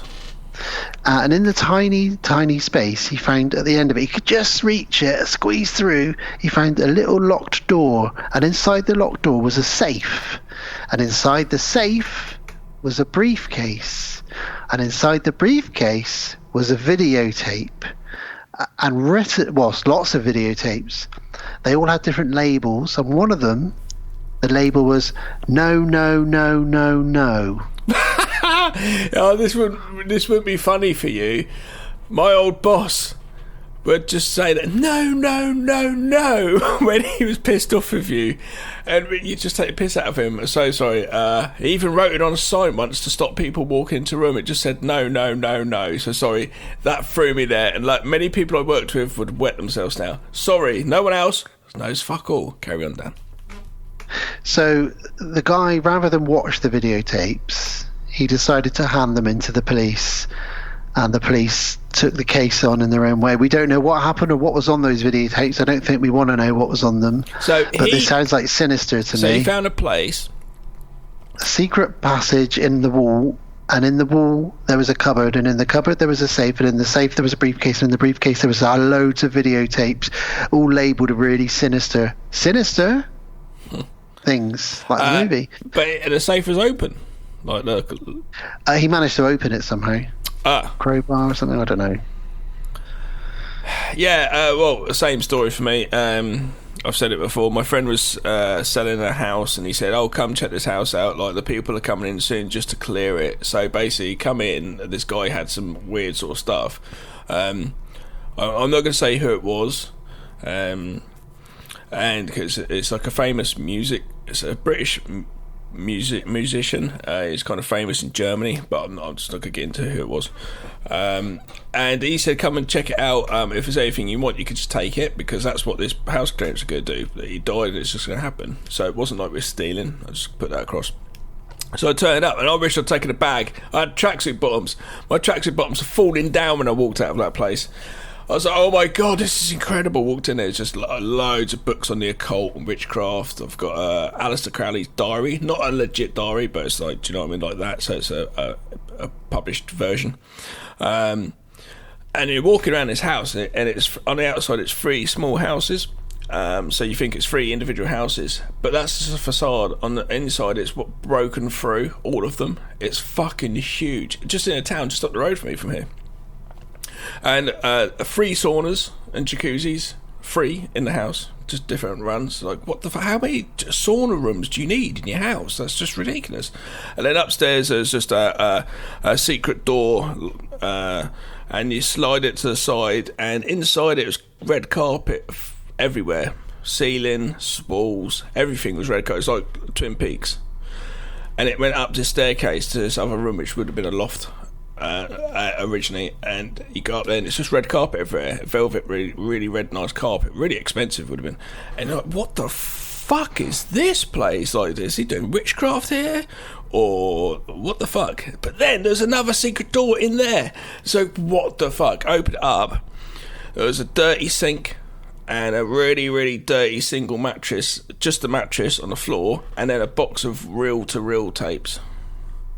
And I was going to take one of the reels, and it felt, I don't know, something made me feel really weird about this, because I was like, I don't know what the fuck's on this. Like, can I get arrested? I don't know what is on this. So I didn't, and then the next time my friend said, oh no, so a lady turned up and went upstairs and took that whole box and left. Yeah, she knew. She'd been sent to come and collect whatever that was. Yeah. That's not good, is it? No. And this was like a really famous person in the 60s in Germany. And we know, sadly, what was probably on those tapes. Ooh. Yeah, so anyway, I still got the crystal ball I took from there, though.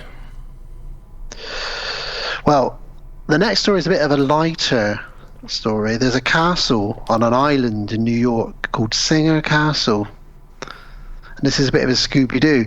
So it's obviously an ancient castle with paintings all over the castle, but you can slip between the walls of the castle and you can use all the paintings.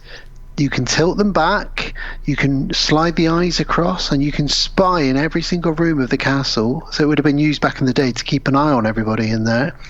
You can even, there's a series of like trumpets where you can hear from one room to another room what's being said.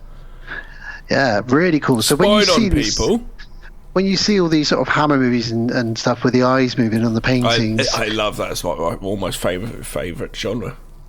I've always wanted to go in a castle with secret passages. Do you know what I mean? Like Scooby-Doo, where you slide one wall across and you end up some spiral staircase going up to another place. And you're like, oh, good. Imagine playing hide and seek. Oh, that'd be brilliant.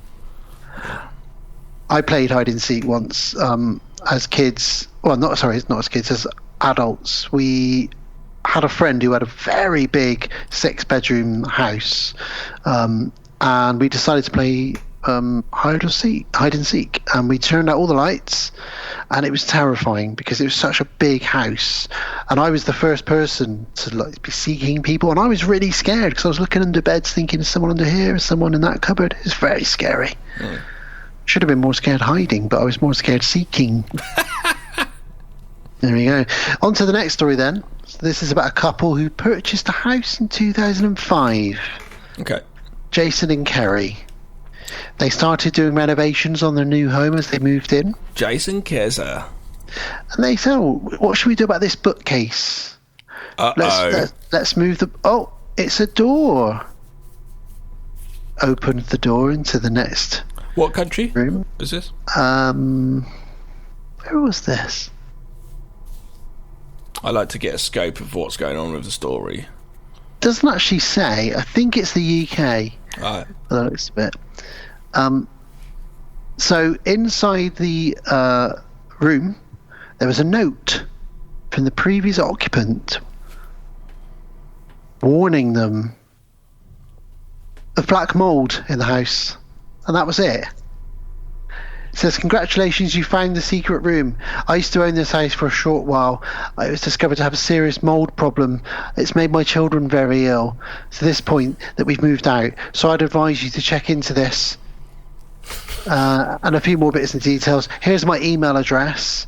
And you've been sold a bad house. So I'm guessing, I guess the person's like, I can't leave this note out because they're gonna. It's good. The people selling a house are just gonna get rid of this note, So I leave it in the secret room. They ended up suing. The couple ended up suing the agency that sold them the house. Weird. I'd be like, I'm gonna keep it though because it's got a secret room. Very weird. What do you have in a secret room? If I was a drinker, I'd have like a liquor cabinet. Not children prison. No, I wouldn't have that. That'd be in the basement.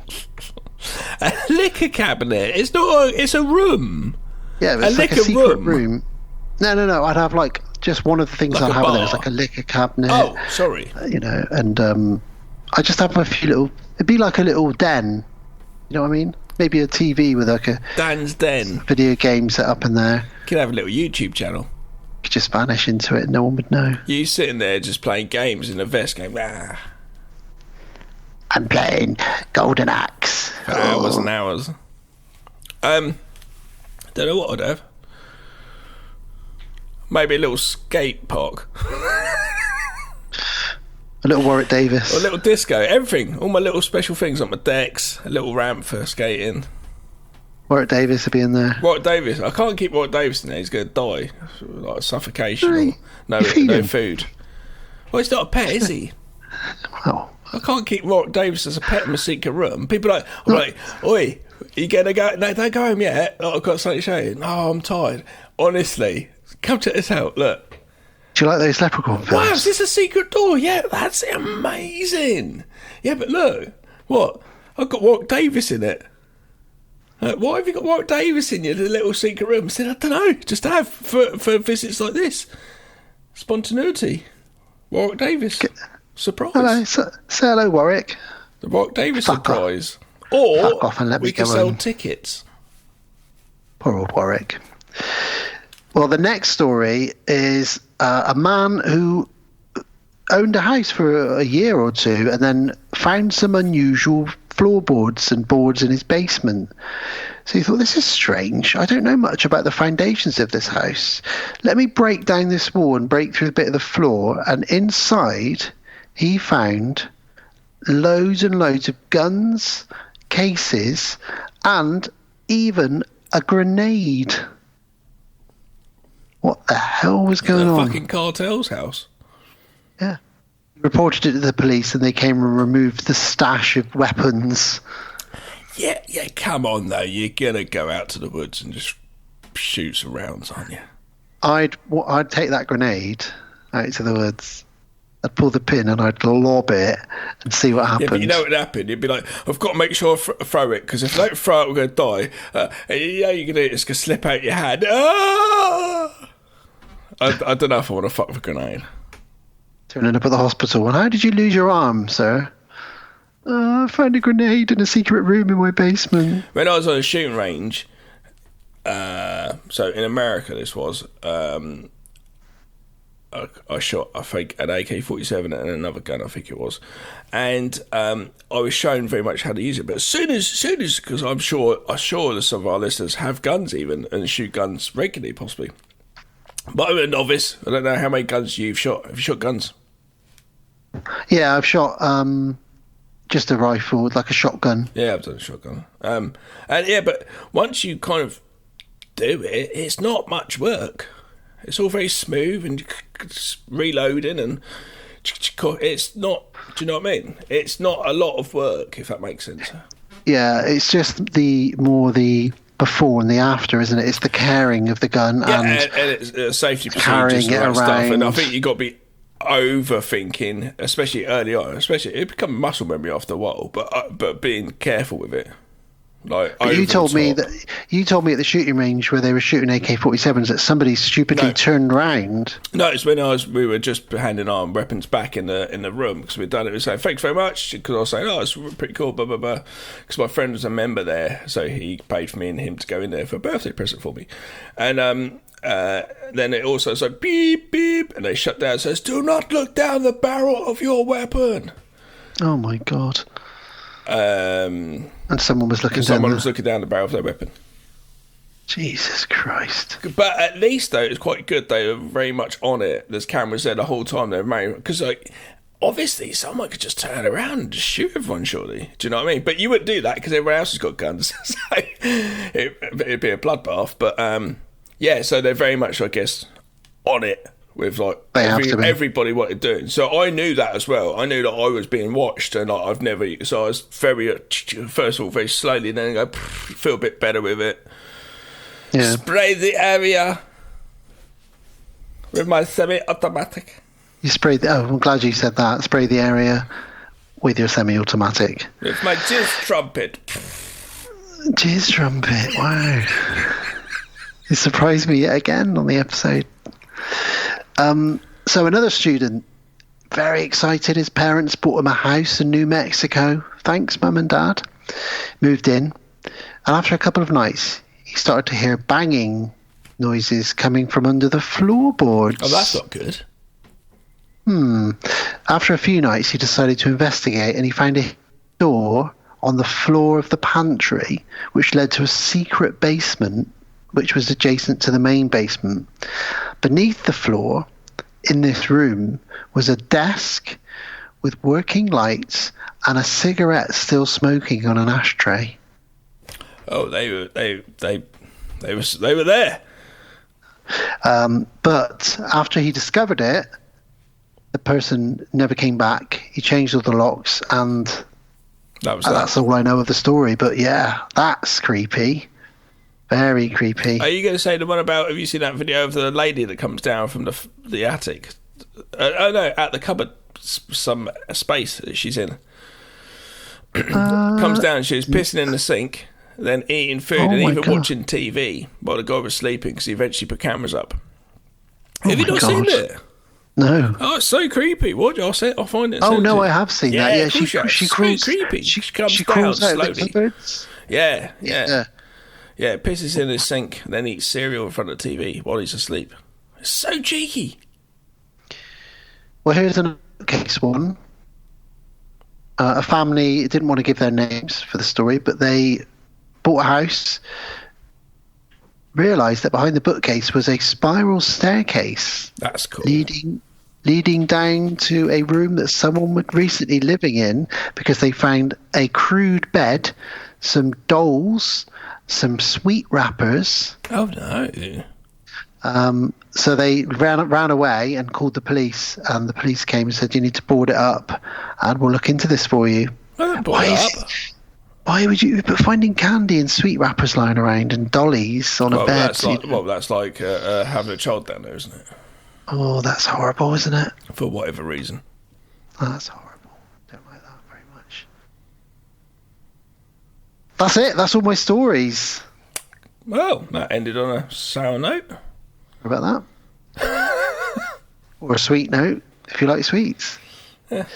But yeah, I love these stories about, because there's nothing more terrifying than something creeping around the house, you know, whether it's a ghost or whether it's, you know, we once told a story about that person that had crept into someone's house and was under their bed for the whole time that her and her boyfriend were lying in bed for almost a whole day. And it wasn't until he left and went to work that she realised there was someone under the bed and he'd been there for about 20 hours. I think someone would be scared if they're under the bed listening to Sarah and I. Not what you think I'm going to say. This is also some of the stuff we talk about and the horror movies we're watching. They'd be like, oh my God, I'm out of here. I watched Campfire Tales, you know, that movie that went straight to video in the 90s recently, and there's that brilliant one in there.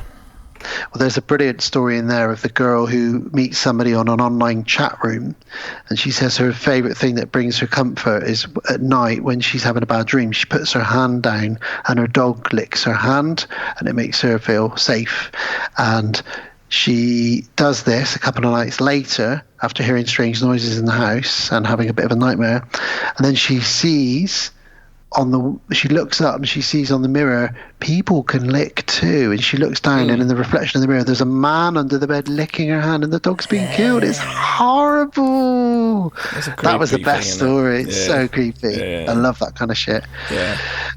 Well, it's time to get creepy. It's time to talk about people under stairs and living in walls with their tongues cut out, Gav. Hello, guess so. Bill Murray, thank you for coming here again, and it's time for you to say goodbye, my friend.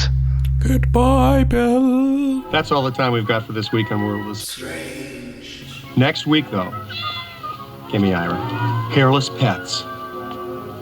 Weird. In every neighborhood, there is one house that adults whisper about and children cross the street to avoid. Now, Wes Craven, creator of A Nightmare on Elm Street, takes you inside. Something's in there. We gotta get out of here, Leroy. All sorts of rumors about what goes on in that house. The police never took it serious. She's been feeding that thing between the walls again. Very, very tense about this. What goes on in this house is a sin.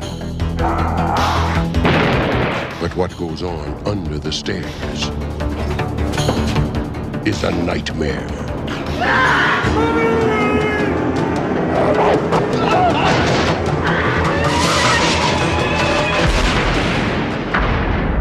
Wes Craven's The People Under the Stairs.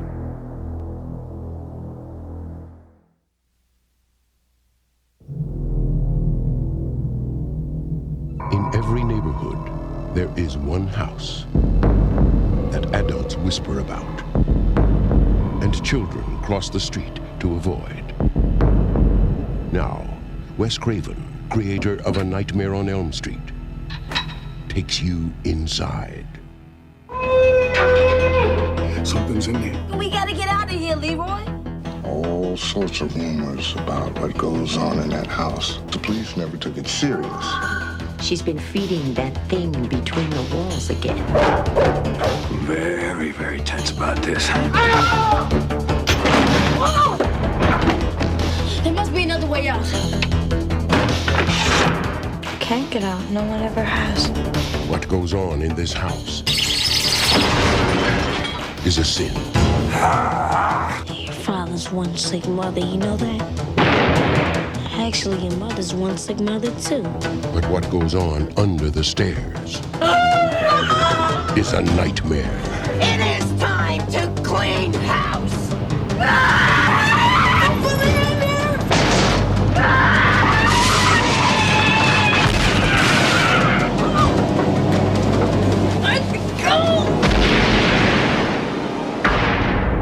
Wes Craven's The People Under the Stairs. The People Under the Stairs from 1991. 1 hour and 42. Two adults and a juvenile break into a house occupied by a brother and sister and their stolen children. In there, they must fight for their lives. And fight they do, Gav. They do. Directed and written by Wes Craven. You broke out a little bit when you came in there, so I think it sort of says that under the stairs. Sorry so, about that. cue in any other thing you want under the stairs. The elephant. Anything you want. The donkey. The Donkey Under the Stairs. That's a sequel. Wes Craven, again, wrote this and was inspired to write it again after reading a real-life news article about burglars. Burglars broke into a house, and when the authorities arrived, the burglars had disappeared, but they discovered locked doors with noises coming from inside, and there were children locked up in the room by their parents that had never been let outside. So the burglars were freaked out by this and ran away. Maybe they're the ones that even called the police. So Wes Craven, very quickly then, this is based on a real story. The Hills Have Eyes is based on Nightmare on Elm Street and Scream. Well, you take inspiration from everywhere. Yeah. You know. So it's interesting. It's very interesting. I tell you what is really fascinating and interesting. I had it happen to me today, actually. I imagine it happens to many people who are creating something. When you're in the throes of creating it, for some reason, you kind of tap into everything in your life, literally which is going on, and you go, oh, that'd be really good for... And it's everything which is happening in your life at that moment, do you know what I mean? Where if it was 3 years later, it might have different experiences, totally different thing. But you tap into it. So, especially with ideas as well, certain news articles and things might fascinate you more at a certain age to another age, do you know what I mean? But yeah, he seems to be taking all these real life horrific events and fictionalising them into stories. Yeah, interesting. In this movie, we've got Ving Rhames in one of his first roles. Motherfucker. Plays Leroy. Great character in this. Leroy. We've also got Everett McGill and Wendy Roby from Twin Peaks. Yes, the same married couple from Twin Peaks. Although in this, they are a married couple who are also brother and sister, but call themselves Mummy and Daddy. Yep. The reason they call themselves Mummy and Daddy is because that's what Ronald and Nancy Reagan called each other. And this movie is a political satire. Yeah, and this movie is a big statement. It's always all weird about what was going on in politics, with poverty, with classes, with race, and really says a lot of really meaningful things related to that. And one of his little digs at politics was that they called each other Mummy and Daddy, although Ronald Reagan and Nancy Reagan aren't brother and sister. In this, they are. It also stars Brandon Adams as Fool. And Brandon Adams, if you've seen Moonwalker with Michael Jackson, you will know that he played the little boy in there who's got some Michael Jackson dance moves. I watched it as a kid and I don't remember nothing. I remember the Mega Drive game more. I've still got it on VHS. I haven't watched it since I found out Michael Jackson is a terrible person, although that's all alleged. Yeah. But I used to watch that all the time. I was obsessed with it. So, again, I discovered this at a tender age. I was probably 17 or 18. The movie only came out in 91, so it was only about 5 or 6 years old when I discovered it. All I saw was a VHS for sale that said, from the director of A Nightmare on Elm Street. The film was called The People Under the Stairs. Yeah, it's not a bad front cover. Yeah, I thought, let's check it out. Video rental fodder, that's for sure. Yeah. I was down a video shop with some friends, I think. It's that or Sky Movies.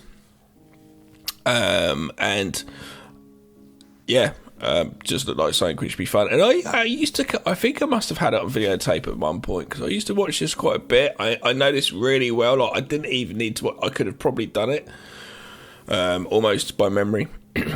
But yeah. Yeah, it's a very good, well written. He's really crafted, a good story and script here, and he's managed to, like I say, thread in a lot of commentary on race, class, poverty, how the huge divide between the rich and the poor. And make it funny, make it quite creepy. It's not necessarily a scary film. It's more of a creepy film and an uncomfortable film at times. There's a lot of weird gimp outfits and incest and strange children living in the basement. It is throwing a lot of things at the wall and seeing what sticks. Most of it does, to be fair. Not good. It's really... I found this a tad bit boring again. I don't know why. The last one I found boring. I don't know why. If it's just the way I am now, and I just fucking got no patience anymore. I don't know.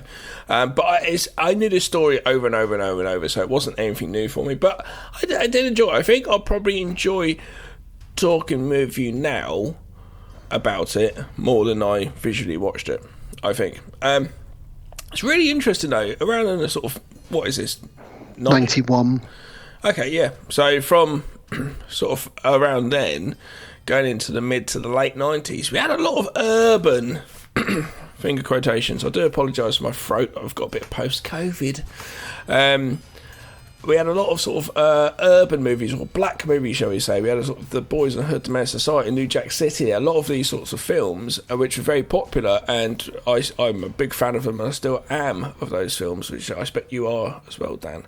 Indeed. Yeah, and it felt, when I was watching this, though, this felt very much like it. If you had to take the horror element out of it and what happens, I guess the white people in the house, if you just took that away as something else, this could have been... a movie of someone living in where they live and something else happens. Do you know what I mean? Someone gets shot or the police are looking for them, or the kid. Yeah, it could be like a John Singleton movie. Without a horror element.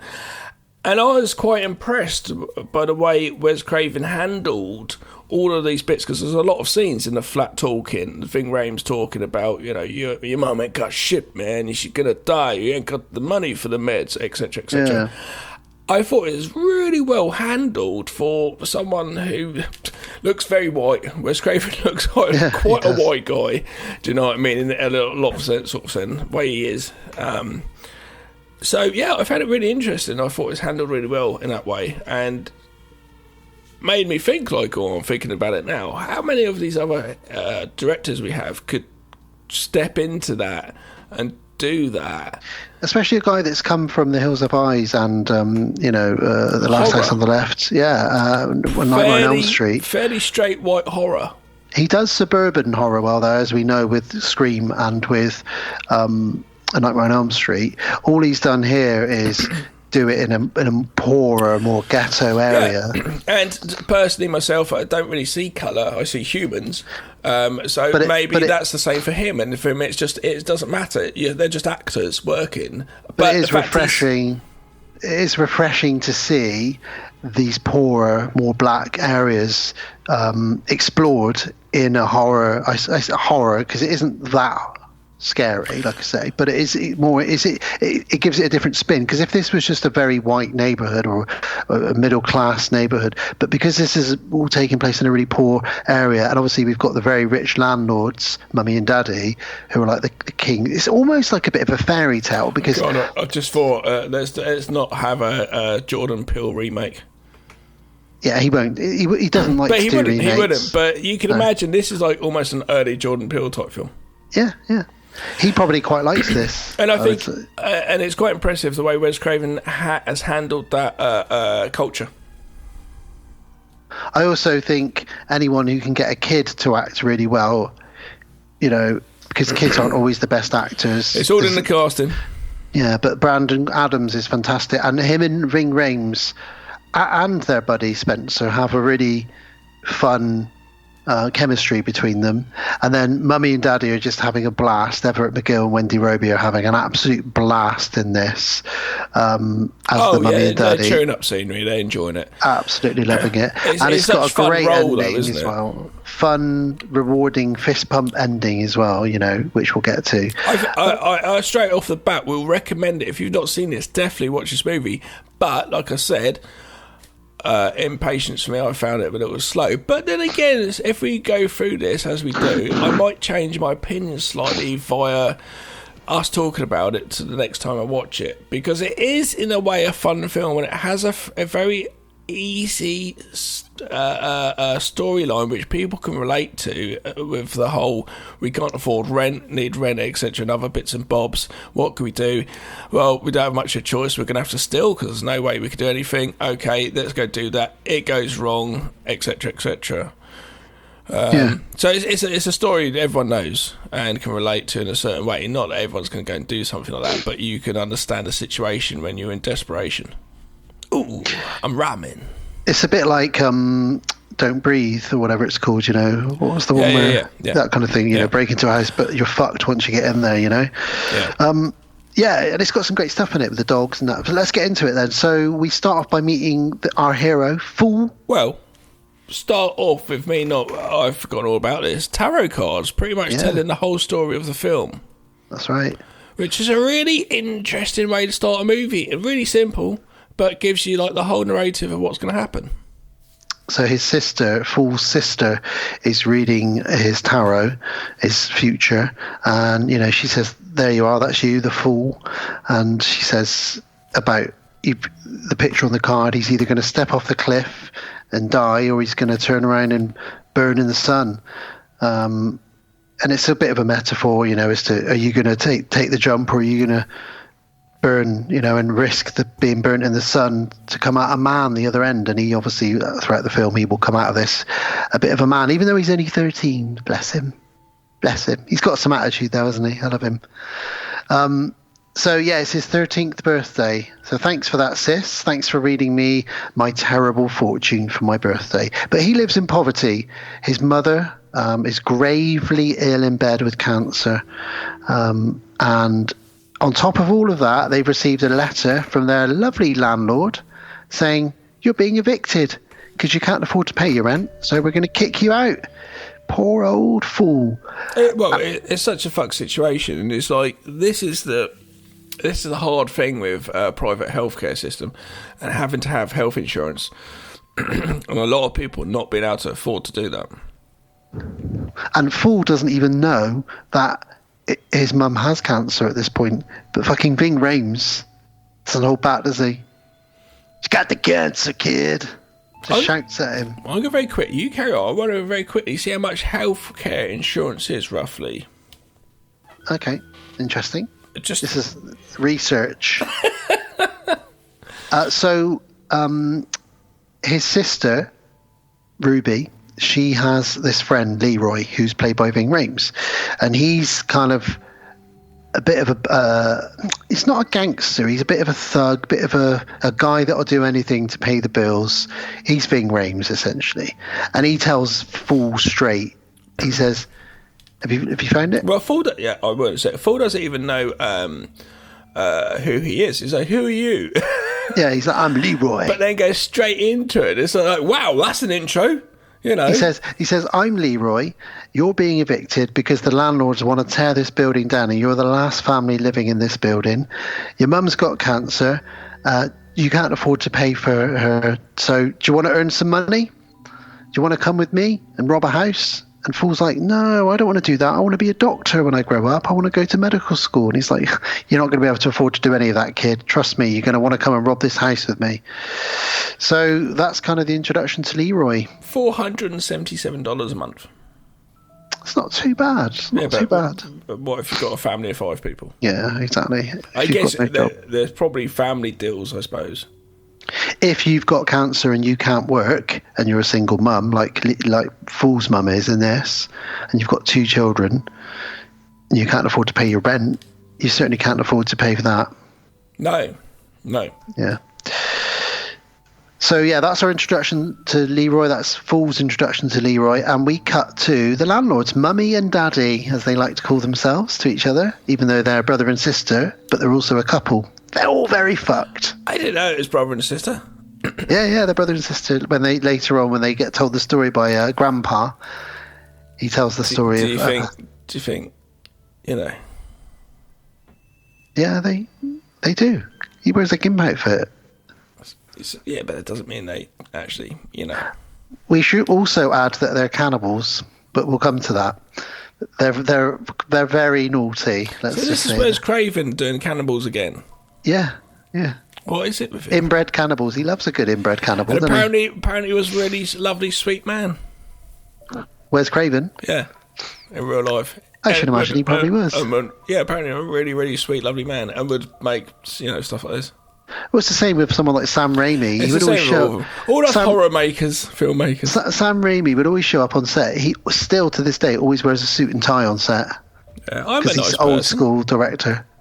Yeah, you are. What do you mean? Yeah, you are. You've never shouted at me. Last World the Strange one that he did. You did, yeah. You were cross with me then. Episode. I meant more on set. No, and I've only shouted at Tom, and Tom deserves to be shouted at. Oh, yeah. Shout out to Tom. He deserves to be shouted at. Shout at the Tom. So Mummy and Daddy have a daughter called Alice that they keep as pretty much a slave, and she's never been outside, it transpires. We'll get more into her later, but yeah, that's our little brief introduction to them.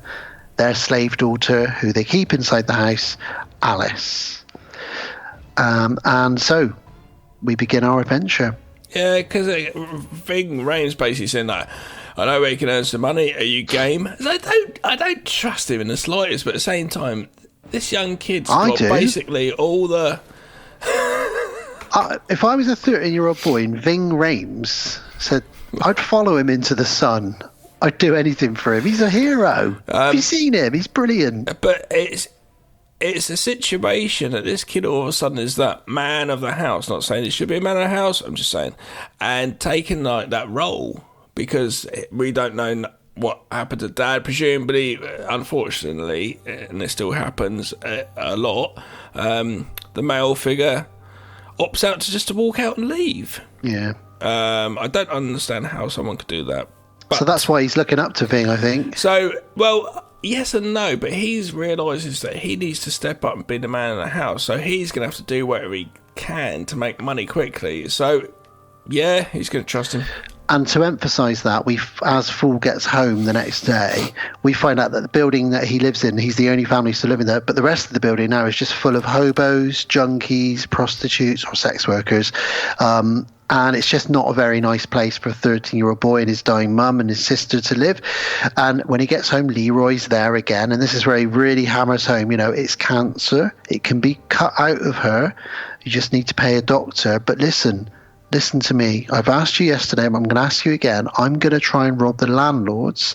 I've heard they've got gold in their house. That's why they're so rich. The landlords that own all the buildings in this district, they're really rich. There's gold in there. So come on, this is your chance to get back at them, but also to help your mum. It's the way he says it, though. He says, you got no money for doctors, school and that. Heck, you can't even pay to have the cancer taken out of your mum. Like, fucking hell. I know. So, fucking tell it to him straight. And you know something, Ving Rhames, although he's like often cast as a sort of stereotype, he's a really great. He gives great. What's the word I'm looking for? Monologue. He can go on and on and on. Yeah, he's a good actor. Yeah, he's fine. I also like him Dawn of the Dead remake. I like him in most stuff he's in, and sometimes he does turn up in shitty films. But working actors, man. You know. One of my favourite scenes people don't often know about is in, weirdly, a Demi Moore film, Striptease, where he goes. Does he do a striptease? No, but he turns up at a video store. I think it's Striptease, and he's got a drill in his hand because he's like a handyman, and he looks really menacing because he's Ving Rhames, and he's got a big drill, and the guy looks a bit scared, and he goes, is my copy of Free Willy in yet? And the guy's like, no, it's still out. And he's like, motherfucker. And he really wants to rent Free Willy, and he's really cross that he can't rent Free Willy, but it's just such a funny scene that really juxtapositions against what he looks like holding like a piece of hardware. It's What's just Free so Willy? funny. Yeah, he just wants to watch Free Willy. Fair enough. So it looks like Fool's probably going to be going along for the ride. We know he is, let's be honest. Cut back to Mummy and Daddy, and they give Alice a new dress to wear. And they sort of say to her, you know, where are your family? It's all good. Come on now. And here's some food for you. And then, where's the fork for this food, Alice? And she says, it's somewhere in the bedroom. Hang on, let me find it. And Mummy's already suspicious because she says, have you been feeding that thing that lives between the walls again? She says, no, I haven't. And then when she bends down behind the bed, a little pale white hand comes out of the air vent and gives her the fork back. And she goes, oh, here it is. I dropped it under the bed, Mum. See, I watched this as a teenage kid and stuff, and I would have been like, what the fuck is that? But the thing is, the title does give it away, but obviously makes it intriguing, The People Under the Stairs. But if you didn't know the title and it was called The House. Let's rob the landlords. Yeah, rob the landlords. That would be quite shocking. More shocking, possibly. You know, what the fuck? The fuck's going on? Do you know what I mean?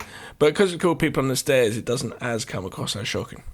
So Mum's very cross that Alice has been feeding the thing between the walls. Daddy bursts in the bedroom and says, the N-words have robbed the liquor store again. So he's all-out racist. Even though they live in a predominantly black area, he's a complete racist. And they own a store, like a convenience store that got robbed. And then Mummy says, oh, God damn it, this neighbourhood's going to hell. Well, listen, Alice needs to be punished because she's been feeding that thing in the walls. So Daddy says, okay. And he takes his belt off. And Mummy says, as she goes out, she goes, remember not to hit her in the face this time. Oh, lovely family. What a lovely family, Gav. Poor old Alice. So we now meet Leroy's friend Spencer. And I love this. I love they've got all these disguises in the car now. We've got these little disguises going on. So it turns into Mission Impossible. It does a little bit. It might even be Tom Cruise as a little Boy Scout. Which Ving Rhames was in. True. Because I always sitting in a van waiting. I always remember at the end of the first Mission Impossible, not expecting it to end in an English pub. I think in Surrey near you, and it's Ving Rhames and Tom Cruise having a pint in a pub at the end to sort of say, "Yeah, we did the mission." Oh, is that the end of the first one? Yeah, I've seen the first one in years. I do like the Mission Impossible movies. Imagine walking past that, them filming that scene, and seeing Tom Cruise and Ving Rhames having a beer in your local pub. Yeah, it'd be brilliant, wouldn't it? Yeah, it's fantastic stuff. He loves filming in Surrey. He filmed a bit of what's the other film? Oh no, I'm thinking of Brad Pitt with World War Z. He filmed some of that there, didn't he? Yeah, I was in London once having a fry-up outside, an English breakfast, sitting outside in a cafe, and Bill Bailey walked past me in a dressing gown. Amazing. I've seen Phil Jupitus in the shower. Oh. Not naked, but I saw him going into the shower when I was camping at a festival. Oh, right. Yeah. Didn't rush in there where he's naked. Hey, how's it going? I met quite a lot of celebs that weekend because we had a VIP camping site because we were essentially staff, and I got to meet like some of the Wu-Tang Clan and a few other people here and there. It was great. I didn't meet Snoop, sadly, but I'd love to have met him. Yeah. I think I've never really watched the show Black Books. Yeah, Bill I've Bailey. seen it. There's an episode in it, and he's wearing a dressing gown. So that day of shooting that, just think, if you ever watch it, Gav was having English breakfast just before this was shot. Lovely. Yeah. Good to know.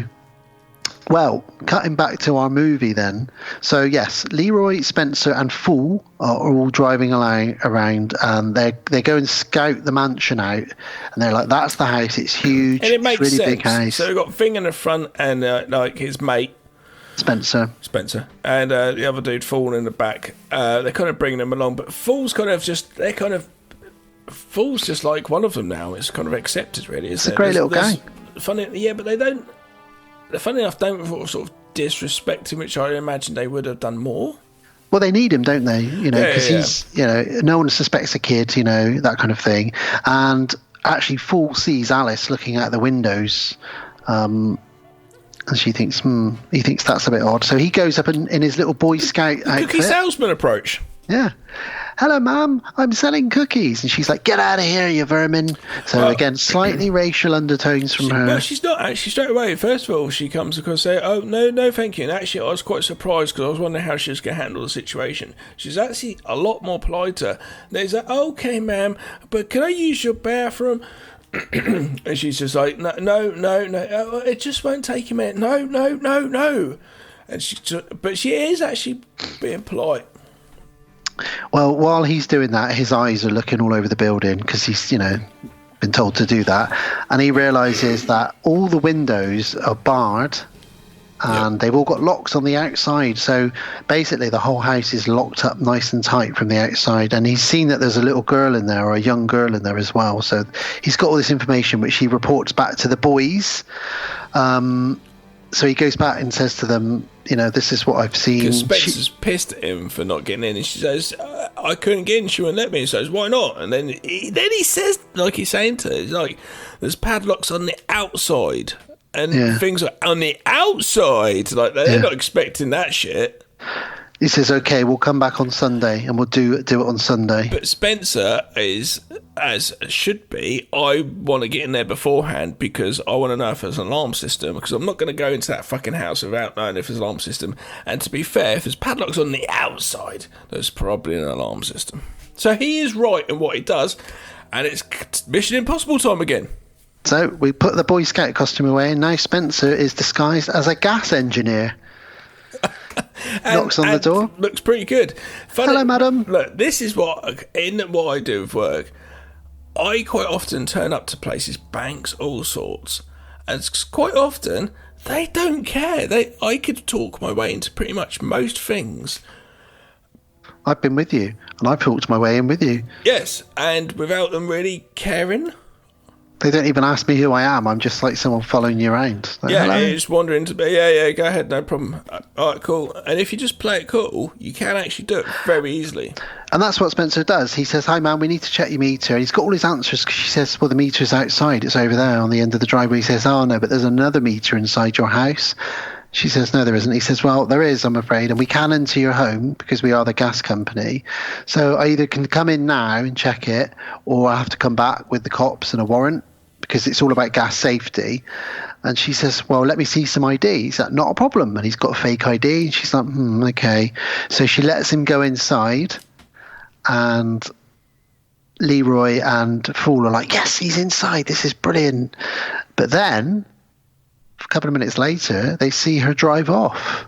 And they think, what? She's left him inside the house? And they can't believe it. Like, there's no way that he could be left in. But So things are like, I know what's going on. He's fucking in there hiding all the good shit for himself. He's getting the gold. He's taking the gold for himself. I know that's Snake. Still, it doesn't make sense that she's left. Yeah. So it is weird, but he says, but it might have done if she trusted me. Like, I've got to go out. Okay, just let yourself out. People. Okay, another thing I do. I've go to people's houses to work in their house, and sometimes I've never ever met them, and they're like, I'm going to go out. I'll see you later. Just shut the door when you're finished. Like, okay, no worries. And it's so like, I don't know if I have a trustworthy face or what, but they're just so like, yeah, no worries. It happens so often. So they're right to almost think that he could have been left in there. Well, they don't trust him, so Leroy says, come on, let's go. So they go around to the side garage. And the reason that he was invited in, though, did you say about the ring? She sees the... She thinks he's legit until just before she sees... Which is a bit like really? Just because the person's wearing a ring? With a skull on it. It's a ring with a skull. She's like, he can't be a real gas man. Real gas men don't have rings with skulls on it. Obviously, he's a fake person, which is a really jump to conclusion thing to do. But does. And that's why she gets him in the house. So Leroy and Fool go around to the side garage, and Leroy breaks the window, and they manage to get inside, and all the doors are really heavily fortified. They're in some kind of greenhouse. Then he manages to pry a door open that makes the whole wall slide. So the whole wall is a door. It's like a vault to a safe. But that's only going to get them into the kitchen. So they think, what the hell is in here? I love the fact that Fool still says, about being a doctor. And he says, what do you mean, Dr. Burglary? And then it made me think, well, come on, from the hood, you did get Dr. Dre. He wasn't a real doctor. You do get Dr. Dre. Yeah. He's going to operate. Yeah. And cooperate. I don't know what I was writing. I love the fact that Dr. Dre is Dr. J just because he was a DJ. Yeah. So he could be the operating on the decks, do you know what I mean? But he used to wear a surgical mask. I know. And it's so funny. But somehow kept the name Dr. J. But it's Andre Young. Doesn't have the same ring to it, does it? Well, I know, but Dr. J is so funny because he's not doctor. The Doc. Dr. Dre. Fake doctor. Just like Doctor Who's not a real doctor, is he? Well, he might be a doctor of space. So big TARDIS, isn't he? So they've slid this massive steel door open, and sadly inside there is a great big fucking dog, a Rottweiler, which attacks Leroy. Well, they manage to escape it by running into the next room, and they manage to lock the door so it's trapped out in the sort of garagey sort of shed bit. And they're now trapped. They can't get out. All the doors are locked. Even the cabinets are all locked shut. And this is because we know that something is coming into the house or trying to come into the house through the cabinets. So they're completely locked in. There's weird smells. There's weird sounds coming from the walls. Leroy says, good to know even the rich get rats. So he thinks it's just rats in the walls running around. And yeah, they don't know how the hell to get out of here because the only way out is blocked by a giant Rottweiler that they've just locked in the greenhouse outside. Well, they need to find Spencer because they don't want that son of a bitch to get the gold, so they head upstairs. Fool is a bit scared because he's a 13-year-old boy. So Leroy says, well, why don't you stay down here then? Keep a lookout, pussy. It's a 13-year-old kid, come on. Yeah. But he stays downstairs. And But Thing does treat him thinking almost like he's an adult the same level, which is really funny because you imagine him talking down, but he doesn't. That's why he says, "Oh, you pussy," because he's not looking at him as a kid. That's the so funniest thing with this.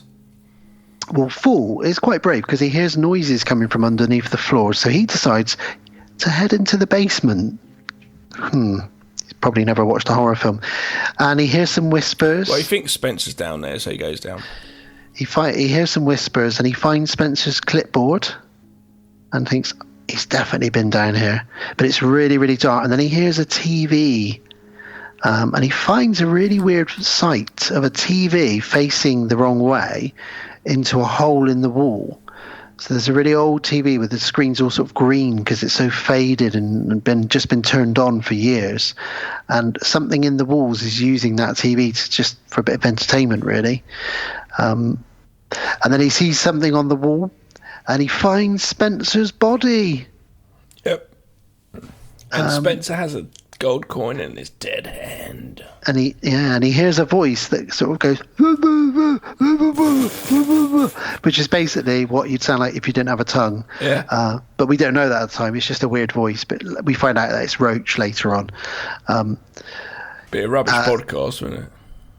Yeah, but then it would. And then something drags Spencer and starts pulling his body under the wall. And what's his name? Fool is jumped by Roach, who kind of, at the time, we don't know it, but he saves him from the other creatures. I guess this kid Fool is mad hardcore, because at this point I'd be freaking the fuck out. There's a dead body here in front of me, and there's people here under the stairs, like hands coming out and going, oh, I'd be completely shocked. But he's pretty calm. He is locked in, and then suddenly Alice opens the door and he escapes from the basement. And then he hears Mummy and Daddy coming home. They pull up in the driveway. It's a bit like when the Klopeks arrive home, when you're digging up their back garden. You're about to get caught in the act. So yeah, Mummy and Daddy come home. So he goes, Leroy. No answer from upstairs. Oh, for fuck's sake, Mummy and Daddy are home. And Leroy. They realise someone is in the house. Yeah, but the window's smashed. The dog's here. Well, the door's been barricaded quite from obvious, the inside. isn't it? Yeah. So he goes upstairs and he sees Leroy lying face down with his head in an air vent. And he thinks, oh my God, he's dead as well. But he's not. It's a bit of a jump scare. And he's like, shh, be quiet, Fool. I thought I heard talking coming from the air vents. And Fool says, listen, I found Spencer dead. If you thought he was white before, he was even whiter. It looks like he was scared to death, and he had the gold coin in his hand. And they're like, well, shit, we gotta go because Mummy and Daddy are home. They get home alone because the door handle's been electrified. But why is he holding hands with Fool? That's in a little bit. Initially, it's just Fool that gets shocked by the door. So they send Prince, the dog, his name is. Yeah. They send him in. They bend the door a little bit, Mummy and Daddy, so they can send the Rottweiler in to attack whoever is broken into their house. And Leroy says, listen, here's what we'll do. You stand in the middle of the room so the giant Rottweiler comes running at you, and I'll hide behind the sofa, and I'll pop that sucker when he comes in the room. Trust me. Like, you are a big guy, Ving Rhames, but I don't know if you can pop that sucker, which is a Rottweiler, while I, a 13-year-old boy, stands in the middle of the room. Very heavy, strong skulls. They do. I wouldn't want to mess with a Rottweiler. It's going to break your hand probably punching one. Yeah. So it doesn't work because he jumps out too quickly, Leroy. The dog goes for him and they kind of tussle on the floor. The dog grabs Leroy's leg, and this is when Fool has the idea to hold hands with Leroy and then hold the door handle, and they kind of let the shock of the electricity go all the way through to the dog, which kind of knocks it out a little bit. Yeah.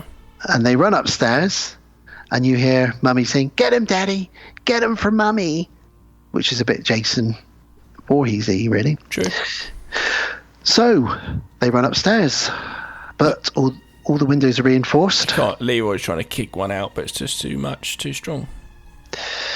Daddy grabs a huge gun, cocks it, and then presses a button to lock the house down, which means all the shutters come down, all the lights go out, and he begins to hunt them.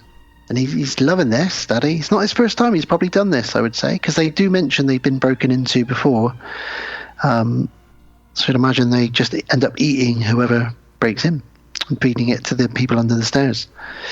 So he manages to shoot Leroy, who gets scared out of the closet.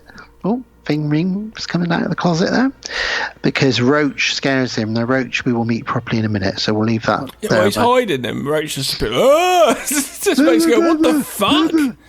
It makes him jump and fall out of the cupboard, so yeah, get shot. Ving Rhames falls down the stairs and he is dead. Yep. Wow, I'm gutted, because I really like that character. Yeah, totally. Mummy and Daddy do a dance of excitement when he falls down the stairs, don't they? It's like a murder jig. Is that what you call it? I go with murder jig. It's time for our murder jig. But Fool stays hidden, and he climbs into the air vents just as Daddy approaches. Yeah. He sees Alice, who says, follow me. She leads him through these secret passages between the walls. And Daddy knows that he's in there, so he starts shooting into the wall space. Well, originally I thought it was just one, but yeah, and then realises. Oh no, yeah. So he still thinks it's one, and he's just shooting at Fool because he's trying to get Fool, isn't he? Yeah.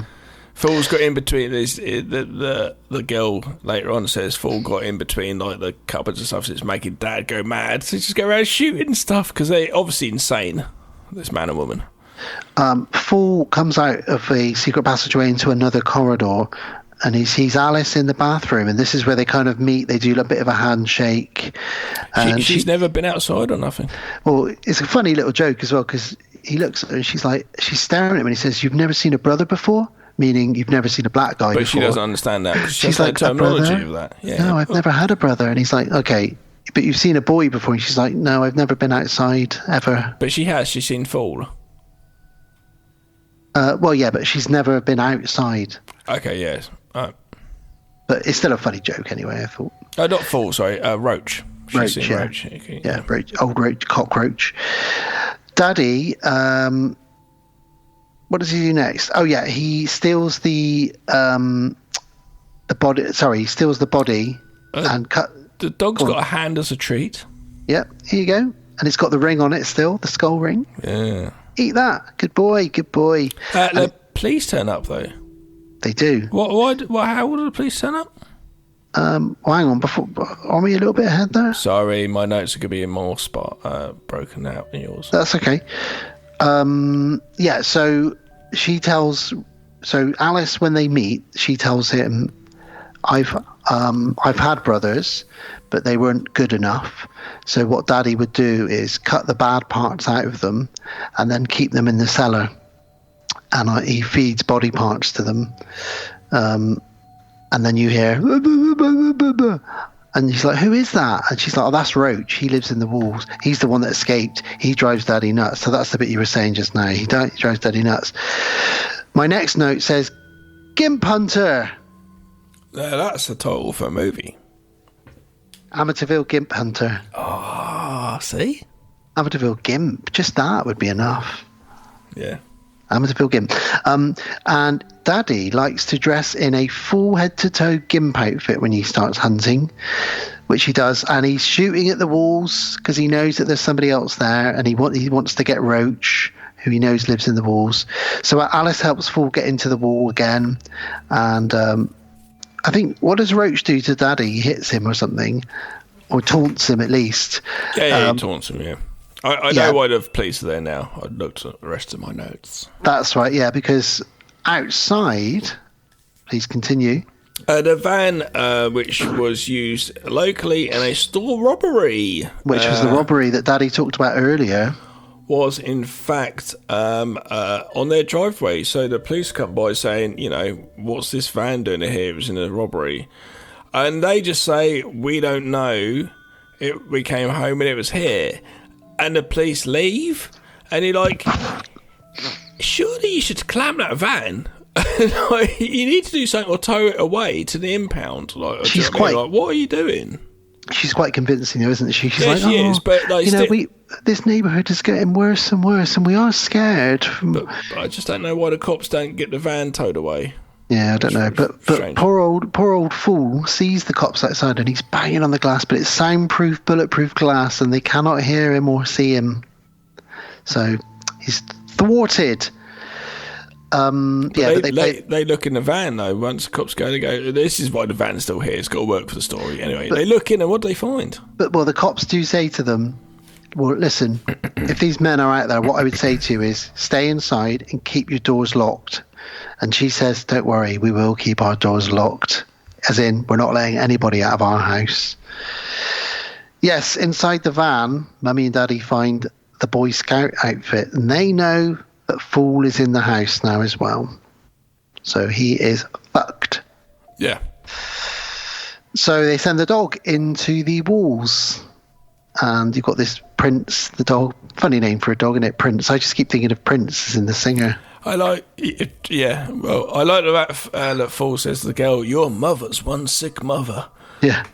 And then he says, and your daddy is too. Your dad's a sick mother too. So funny. So it's good dialogue in this, isn't it? Yeah, it's fine. Yeah. The dog the dog chases them through the crawl space, and he manages to lock himself in the bathroom, but the dog's trying to come in. Daddy blows a hole in the door, and he smashes Daddy's head with the toilet. The classic top of the toilet smash over the head. We've seen it done before. So Fool is fighting back. He's doing a good job here. And Roach grabs him and pulls him in and sort of goes, pretty much middle fingers Daddy as he shuts the cupboards. And Daddy blows a hole in the cupboards, but Roach and Fool have escaped. So what do, Gav? You send your Rottweiler into the wall again. Mm-hmm. It's a classic. Send your Rottweiler into the wall. Isn't there an episode of It's Always Sunny where they put a cat in the wall? I watched it the other day. I've been going through them again, and so funny. Dee's cat got in the wall. So Charlie says, "Well, put another cat in the wall," and then that goes wrong. So Dee puts a canary in there, and then that gets eaten. So she goes out, she comes back, and Danny DeVito's there as well, Frank, and they smashed the wall down. They've put loads of cats in there. So funny. That's like per season, I think. So then Dee goes, "Fuck it, I'm going in," and she gets in there and she gets attacked by them. No, it's like season 4. Oh, is it? Oh, yeah, because Danny DeVito wasn't in season 1, so he's in season 2. But yeah, it's very funny. Yeah, it's so funny.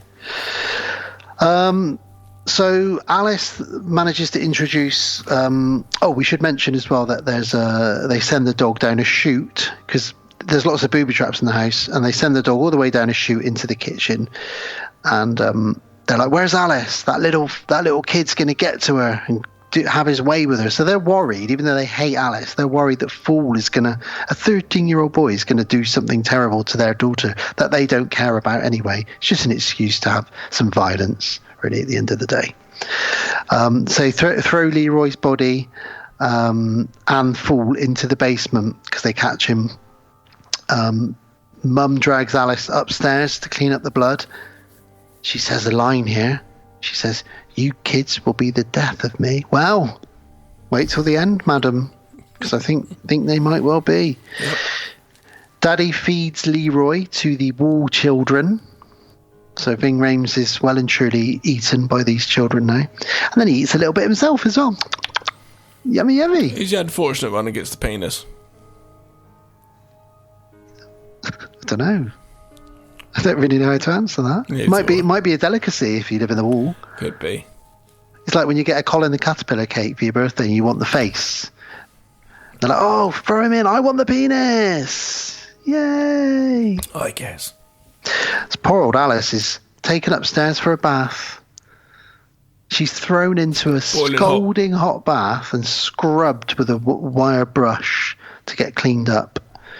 And Fool gets chained up and left in the basement, and this is where he's approached by the people under the stairs who are all pale-skinned, zombie-looking creatures. They're the boys that have either been caught and brought into the house, or some of them are sons of Mummy and Daddy, so inbred, because Mummy and Daddy are brother and sister. And a lot of them don't have tongues or have had bits cut off of them, and they kind of walk like zombies a little bit, and they start approaching Fool, but Roach pretends very cleverly, picks up Leroy's torso, doesn't he? And he pretends that he's a ghost coming out of the hole in the ground that he's been thrown into, and he sort of goes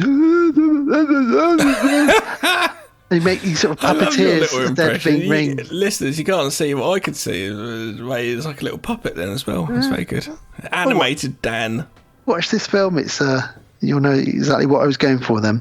So yeah, he pretends to be a ghost or a zombie, which scares away the people under the stairs. He unlocks Fool, and they climb into the furnace to hide from the dog, which is again after them, and then up through the vents. They do a John McClane all the way up through the vents in the furnace, and they realise that Roach has a gunshot wound, and he shows Fool the coins and says that,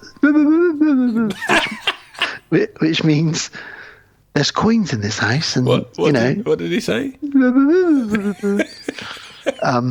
We should mention his tongue was cut out. He does show them quite a nice little effect earlier, where he says, "Daddy cut his tongue out," and he basically says, "I want you to go and save Alice and get all the coins," and then he dies.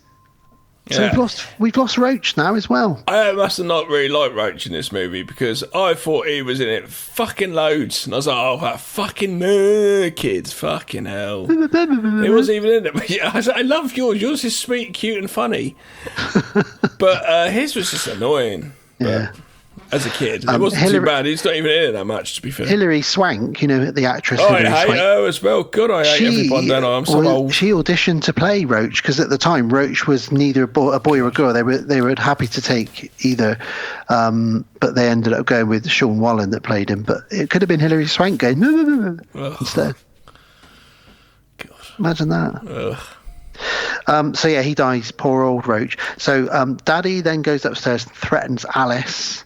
He tells her he killed Roach and he thinks he's killed Fool as well. But Fool pops up and does a full-on testicle punch to Daddy. Smack. He smashes him in the head. He grabs Alice and they climb into the wall. Wall climber. Amityville wall climbers. Amityville wall climb. Amityville wheelchair. Where's that come from? I don't know. I'm just thinking of random objects that you could attach to it. Just Amityville trousers. Oh, my trousers are haunted. Every time I put them on, I shit myself. Amityville. Amityville women. Yeah, like for Roach. Just Roach for 20 minutes. So Daddy burns Roach's body in the furnace and makes the vents very, very hot, which makes it very difficult and very smoky for Alice and Fool, who are still crawling through the vents. So they go back into the main wall space, and this is where Daddy again starts shooting the walls, and they come up with a plan. Well, Fool does anyway. So Daddy's got this big fucking sword spike thing that he starts sticking through the walls, trying to spear them through the walls. And it's like a bayonet, isn't it? Yeah. And the dogs come in and it's got on top of Fool.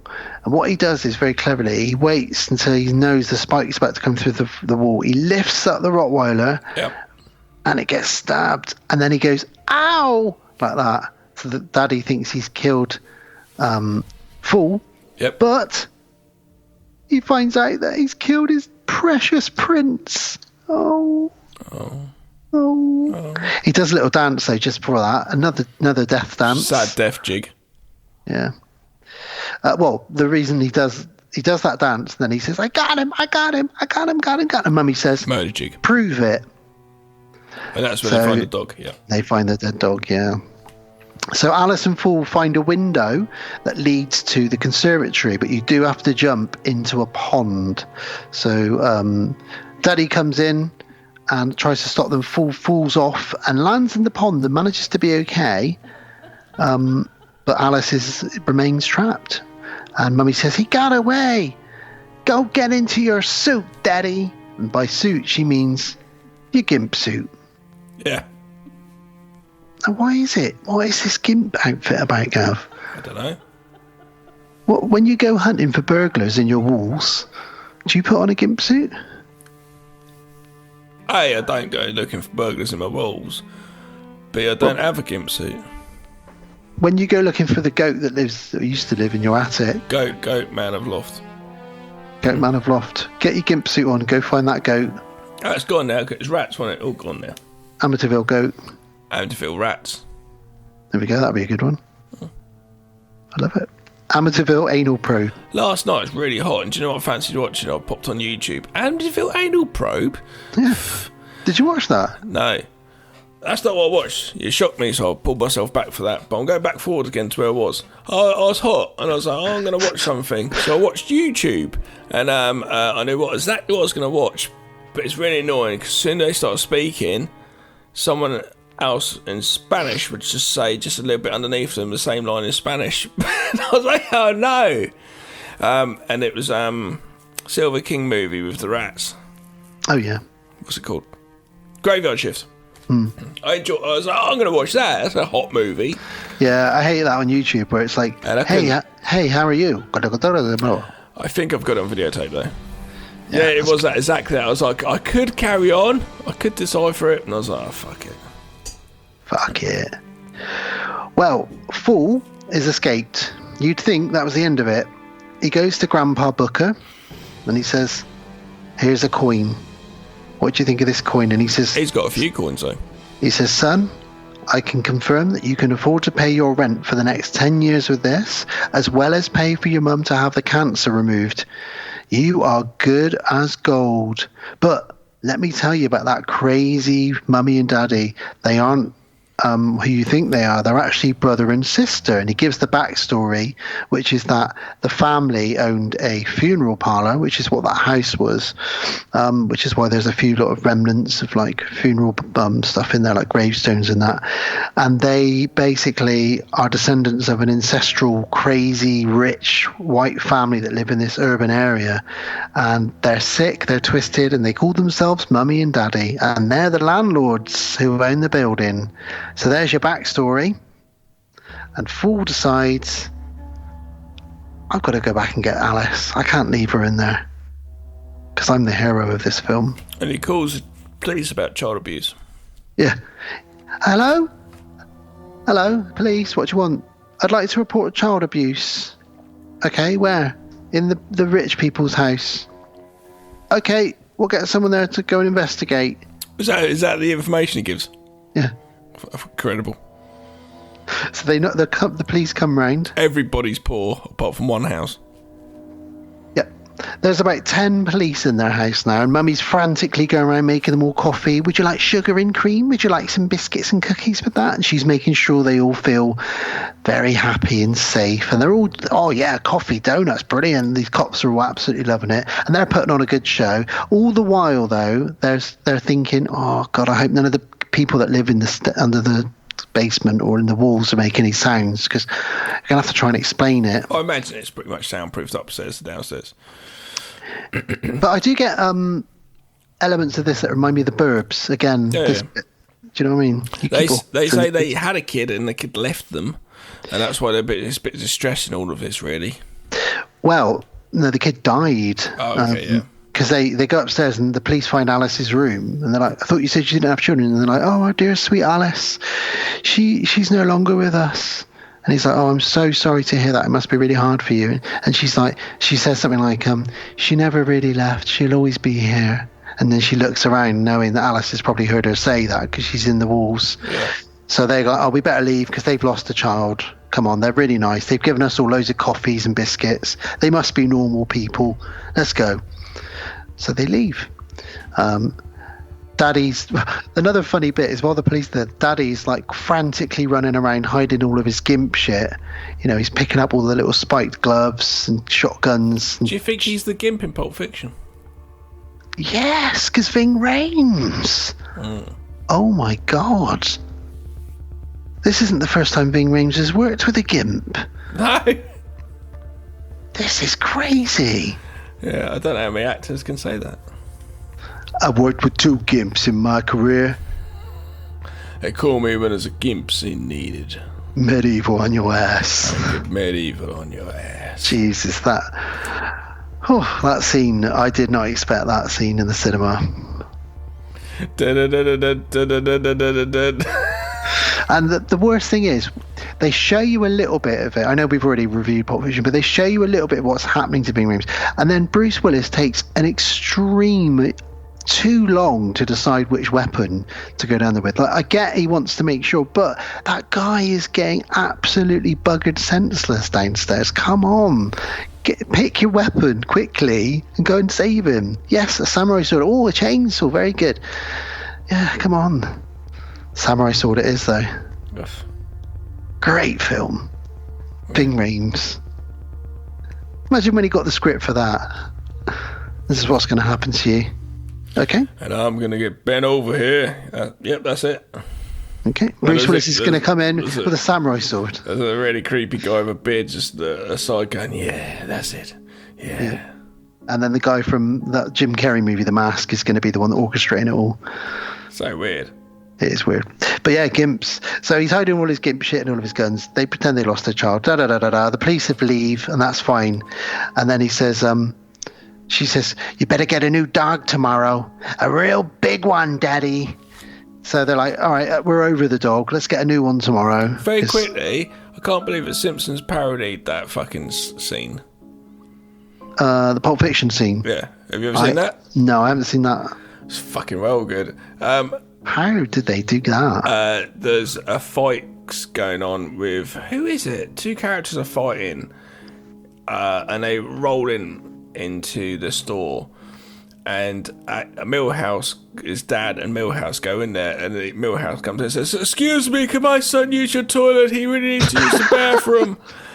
and Milhouse, and he says, "What? No, it's only for customers." And then Milhouse accidentally picks up puts a night thing on and has a old ball with spikes on it, swings it round and knocks people out and stuff.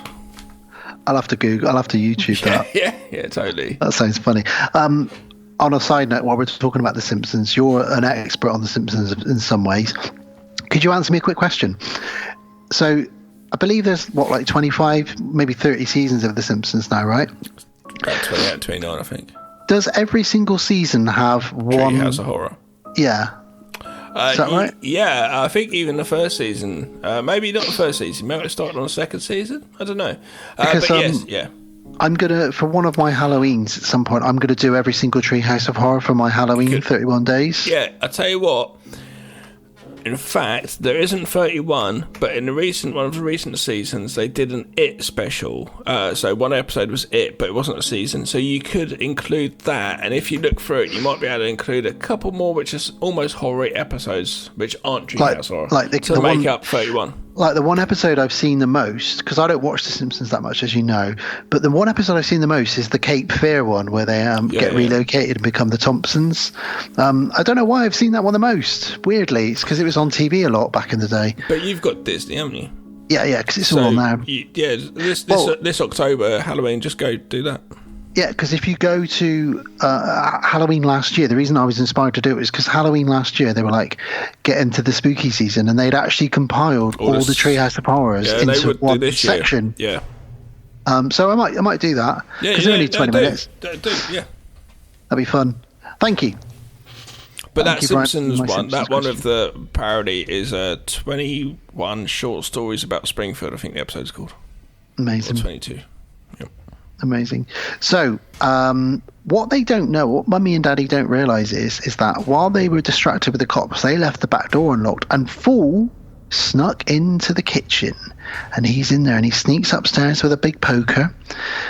He hears Mummy and Daddy saying goodnight to each other.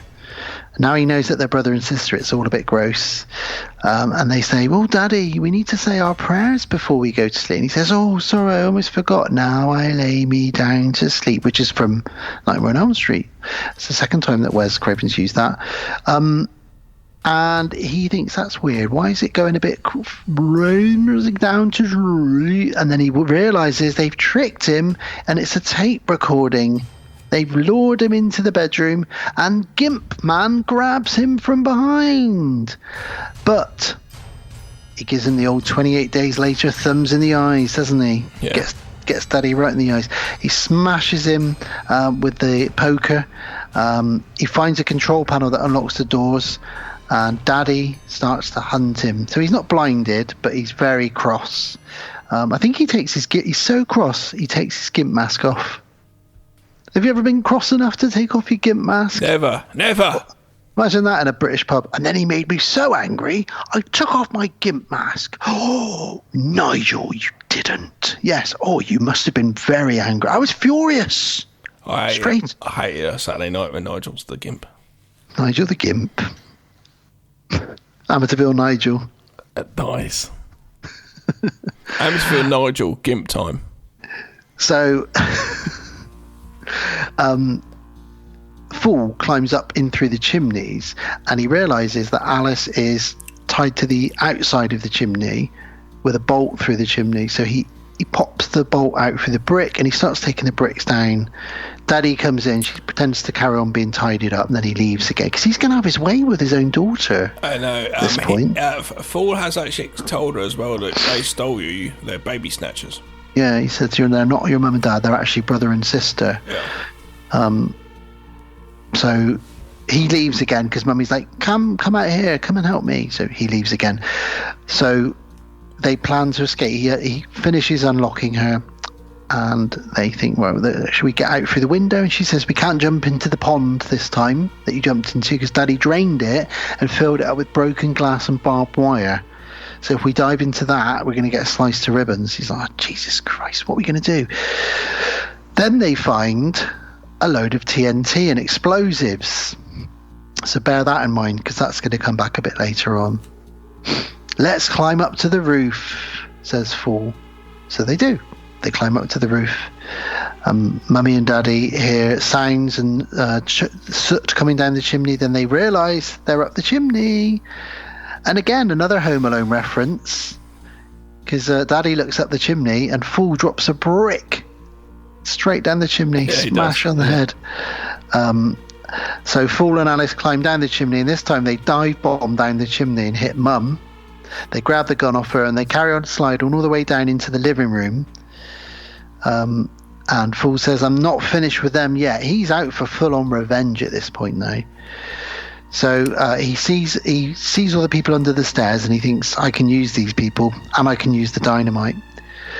Mummy grabs Alice and they have a little bit of a fight. Mummy and Daddy keep searching around the house for Fool. The people under the stairs are in the cellar and they start coming out. Through the stairs, they grab Mummy, don't they? Yep. But just before that, there's a knock on the door. There's somebody at the door. Who is it? It's Ruby, Fool's big sister. Madam, I've come to you with a petition because you have been charging people way too much rent and then evicting them when they can't afford it. And what you're doing, frankly, is disgusting. She slams the door in her face, opens it again, and Grandpa's there this time. And they're sort of trying to get her to listen to them. Well, the door knocks again. It's the police! And it's not, it's the granddad. That's right, he pretends to be the cop, but it's not. Mummy opens the door and she gets so annoyed, she almost says the N-word. She does. But she's cut off. She does, because she sees that the entire neighbourhood is shown up. The whole hood is there. Literally, the whole neighbourhood is there. I really like it. I love this way that they all show up at the end. It reminds me at the end of Streets of Fire, which I watched the other day, actually, where the whole neighbourhood shows up at the end to take down the gangsters. Do you reckon the British version of Boys in the Hood is like young gentlemen in the neighbourhood? Yeah, why not? Go for it. I doubt if they're gentlemen, though. Green light. Knowing the horrible little shits that ride around on electric scooters in my area. Yeah. With balaclavas over their faces. I told you about that kid. Yeah. Just Justin Bieber, Eminem motherfucker. Yeah. He's like this, like a kid earlier, listeners. He's like, "Fault, I'm in a town earlier." He's like, "This is British nowadays. This is what you get in England." He's like 14. His jeans are really low down, and I've always been doing that myself because I've skateboarded. I've got no arse, so it just always fall down. Anyway, his jeans are really fall down though, no top on, and his pants really high up, and with a baseball cap sideways. And he says, "Can you go to the shop for me?" No, I'm not going to the shop for you. And it's just, anyway, Amityville penis. Amityville gangsters. Oh, Amityville gangsters. That would be a good one. Amityville fake gangster kids. So, essentially, we get to this big scrap where Daddy falls down the stairs unconscious. Fool tells the people under the stairs, "You can escape now." And he finds, what I can only say is Scrooge McDuck's money stash. You remember in DuckTales when Scrooge goes swimming in his money? He finds the equivalent of that, a big vault of money. And he says, "No wonder there's no money in the ghetto. It's all in here." And it's literally every penny from the neighbourhood is in that special vault. And I hate just the fact that these people will never, and he says like, "Oh, let the money fall through your fingers. I've done that many times before." And it's such a weird way to live. If you love so much just money, I love money so much, it turns into like more than the fact that what money is worth. It takes your whole life, makes you just really like that's the only thing that matters, even though it doesn't. And when you die, you don't take it with you. You know, it's just a material object. Obviously, it helps. Everybody needs money, but do you know what I mean? And these sort of people believe in that stuff is just silly, naive. Yeah. Anyway. Scrooge McDuck, you bastard. Give us some money. So, cutting back quickly to Alice fighting with her fake mum, she stabs her, and then her mum is swarmed by the people under the stairs, and she says, "They're not my mother, and you're not my mother." And they kind of start ripping at her and tearing her apart. Daddy sees her body. He's very cross. He runs down to his vault where he knows Fool is, and Fool has set up a booby trap where he's put coins in the candles. So as the candles melt, the coins drop out. Sounds like someone's hiding around the corner. But as Daddy gets around there, he sees Fool is holding 2 wires, and he says, "If you come anywhere near me, I'll touch these wires together and I'll blow this whole house sky high. You, me, all of us. So put the gun down." Daddy takes a step. Fool blows up all the money in the house, manages to escape. The people under the stairs escape into the neighborhood. Imagine that, just seeing all these crazy pale-skinned... And where were they going to go? I don't know. Working in the local sort of corner stores and convenience stores. Honestly, what are they like? What are they going to do? They got no tongues. How are they going to explain what's happening? They can write it down, I suppose. I guess. Going in the convenience store. "Hello there. Can I get a pack of cigarettes and a bottle of vodka, please?" I don't know how much that. How much is that? $20? Is it? Okay. Brilliant. So they escape, and then it rains money on the ghetto people, and they're collecting up all the money that they can, and it's literally raining money. And we finish up with "Do the Right Thing," not talking about a black and white thing, because that will cause conflict and make this illegit. The Redhead Kingpin song. When a song came, I was like, "Oh, this song." Which is called "Do the Right Thing," was written for "Do the Right Thing." Spike Lee joined, but didn't get on the soundtrack. And then Wes Craven really wanted a hip hop track for the end credits, so they said, "Oh, well, this is available," and he said, "Oh, great, I'll take that." And there we are. And if you look on the surface, this is a fun, almost adventure with some darker elements thrown in, like the sort of people under the stairs and stuff. But if you look below the surface, there's a lot to be said, and it's saying a lot about politics, race, class, poverty. A very, very clever film, and probably I would probably say Wes Craven's most underrated film, because it doesn't feel like a Wes Craven film in a lot of ways, although it's got some similarities perhaps to Scream and Nightmare on Elm Street. It is quite different. It is. It's just really fun. And you know, as much as I like The Hills Have Eyes, this is a film I've gone back to many times. It's a fall asleep film, you know it so well, you put it on in the background to sort of unwind and fall asleep sometimes, it's one of those ones. I'm a big fan of it. What were your takes on watching it this time around? I thought it was a bit slow, needed to wrap up a lot quicker. There's a couple of times that it's just like, come on, get on with it now. It just, and again, I agree with you. And we've had this conversation on so many episodes where so many reviews of films. It feels like, can I tighten this up more? Because it always happens in films where they spend 10 minutes running from room to room to room to room to room. You can just cut about 10 minutes out. This was an hour and 45. If you chopped it down to maybe an hour and 35, or just 90 minutes. Yeah. But overall, though, still fun. Some fun characters. So I don't know if I'm really going to go back to it again. I don't know if I need to. Do you know what I mean? I saw it loads as a kid. I know the story so well, and now I've reviewed it. It was alright. Like, it's cool. It's alright. Yeah, it's definitely a thumbs up from me, because it's one of my favourite Wes Craven movies. I think I said to you, it's probably in my top 3. Along with Scream and A Nightmare on Elm Street. Yeah, and I was trying to think out. I don't know if it would be, but I was like Scream 1, 2 and 3 for me. And I was like, maybe not. Maybe Scream 1, 2 and 4. I don't know. Yeah, I can't remember 3 that well. It wasn't as good. I still haven't seen the 6th one. But No, neither have I will check it out at some point. I don't know if I bother, ever. I was really legitimately surprised by number 5. Yeah, I didn't really care for it. Really liked it. But yeah, so it's a thumbs up from me, and not sure thumbs up from Gav. I suspect you're saying if you've not seen it, check it out. If you've not seen it, watch it. But if you've seen it, there's nothing to go back to. There's plenty of other films you could be watching. It's on Prime if you want to rent it. Fun one though, and always good to come back to Wes Craven. We may come back to him sometime for another couple of his beauties. You never know. We might go to The Last House on the Left if we've got the guts to go there. Actually, like, I actually contemplated that for one of my top 3 of his. Yeah, I can't remember it too well.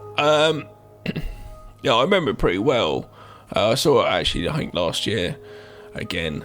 But yeah, I wouldn't put it up there. Unpleasant. It is a bit, but I don't know. It was okay. I don't know.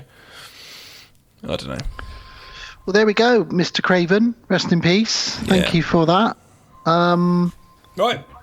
Hope you guys enjoyed those 2 reviews, and I think it's time for us to have a little goodbye, isn't it? Let's have a little break and then come back for a goodbye. Let's get out of here and be back.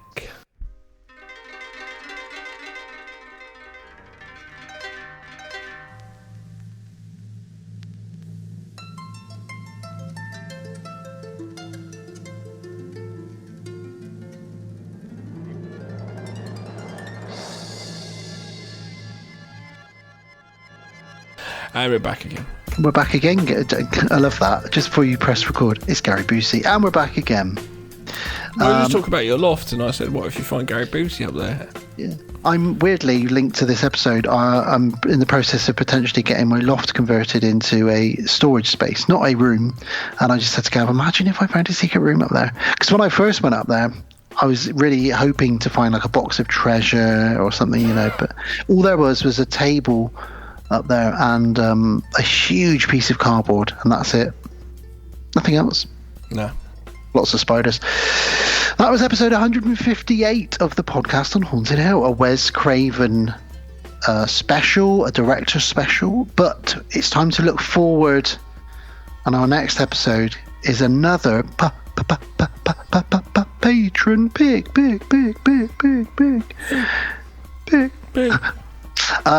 Our listener, our friend, our supporter, our patron, Don Collier is up next. Okay, what have we got? Don Collier, he has chosen, now he loves his found footage. Oh, yes. He does his podcast on that, which is Donnie Darko's Found Footage. So if you want to check that out, do so, please. I recommend it. So he's chosen a classic Spanish found footage movie for us. And I think you know where I'm going with this, Gav. Wreck from 2007. Nice. Yeah. I haven't seen it for a long time, so I'm excited to go back and check that out and to review it. I remember it being a bit of a game changer because found footage was doing one thing and this showed that you could do another thing with it. Do you know what I mean? And yeah, it was a bit demonic, a bit zombie, very scary at times. So good stuff. Yeah. And he's paired that up with a film that I've never seen by Ty West from 2022, X. Yes, and I saw this in the cinema and I was very excited and I came out hating it. So let's see what it's like in a review situation. Oh, now, the other reason I'm excited for it is because I've wanted to watch it for a long time because I know there's a sequel called Pearl, which a lot of people are raving about, and I know there's a third and final one called Maxine, which has just finished production and will be out soon. So I'm happy to finally start this trilogy thanks to Don. So yeah, we'll be checking out X from 2022 and Wreck from 2007. X and Wreck. That sounds like a good hip hop duo from the 90s. X came on Prime one time, and I went back to try watching it, and I turned it off. I couldn't do it. Oh dear. Well, you'll be watching it for Don. So I will, Don, and I will be positively criticising it, not negatively criticising it. Well, after that, if I can do that. After that, we are getting more into the summer, and for some reason, summer movies. So for episode 160, summer movies aren't summer movies without a bit of Poltergeist action, and we've already covered the first one, so we're going to be wrapping up the Poltergeist franchise for episode 160 with Poltergeist 2, The Other Side from 1986, and Poltergeist 3 from 1988. That's amazing. So yeah, episode 160. 2. It's a strong sequel. Yeah, totally. Yeah. So 2 and 3. So that'll be. We won't be doing the fucking awful remake. Awful. Unneeded. I think I saw it. I watched it with you. I watched it at your house, your old house. We watched it together, and we were like, "This," because we both love Sam. What's Rockwell. his face? And it was like, "This is shit." Well, even on the press circuit for that, Sam Rockwell said it's a film. Yeah, you didn't really sell it to me. And then after that, Gav, for episode 161, we're going back to the directors. This time we're looking at M. Night Shyamalan, the man, the twist, the legend. Good chat about him, I think, really. Yeah. We've not covered him before, so we'll be reviewing his classic, his break into Hollywood with The Sixth Sense from 1999. I can't believe that was so long ago. 99 was a good year. The Matrix, The Blair Witch Project, American Pie. There was so many crazy movies coming out in 1999. I think The Mummy came out that year as well. But anyway, The Sixth Sense from 1999, and one of my favorites of his, legitimately creepy, Mel Gibson, 2002, Signs. Yeah, absolutely. I really like Aliens, Gav. I remember watching this. It's with an ex-girlfriend of mine. In the afternoon, we sat and watched it, and I was creeped out by it in the middle of the afternoon. Yeah. Signs is probably creepier than Sixth Sense, in my opinion. Good UFO movie. Yeah, and you love a UFO movie, so that'll be a good couple there to watch. So, yeah, that's what's coming up next. A patron pick with X and Rec. After that, we'd be doing Poltergeist 2 and 3, and then for the one after that, Shyamalan. X and Rec sounds like a drum and bass group or something. No, I think they're a hip-hop duo from the early 90s. Okay. A British hip-hop duo. They didn't do very well. X and Rec. Yeah. Oh, I know why. Because there's a group called Rex and Effects, isn't there? True. A rap group, Rex and Effects. So it's X and Rec. Rec and X. Yeah. There we go.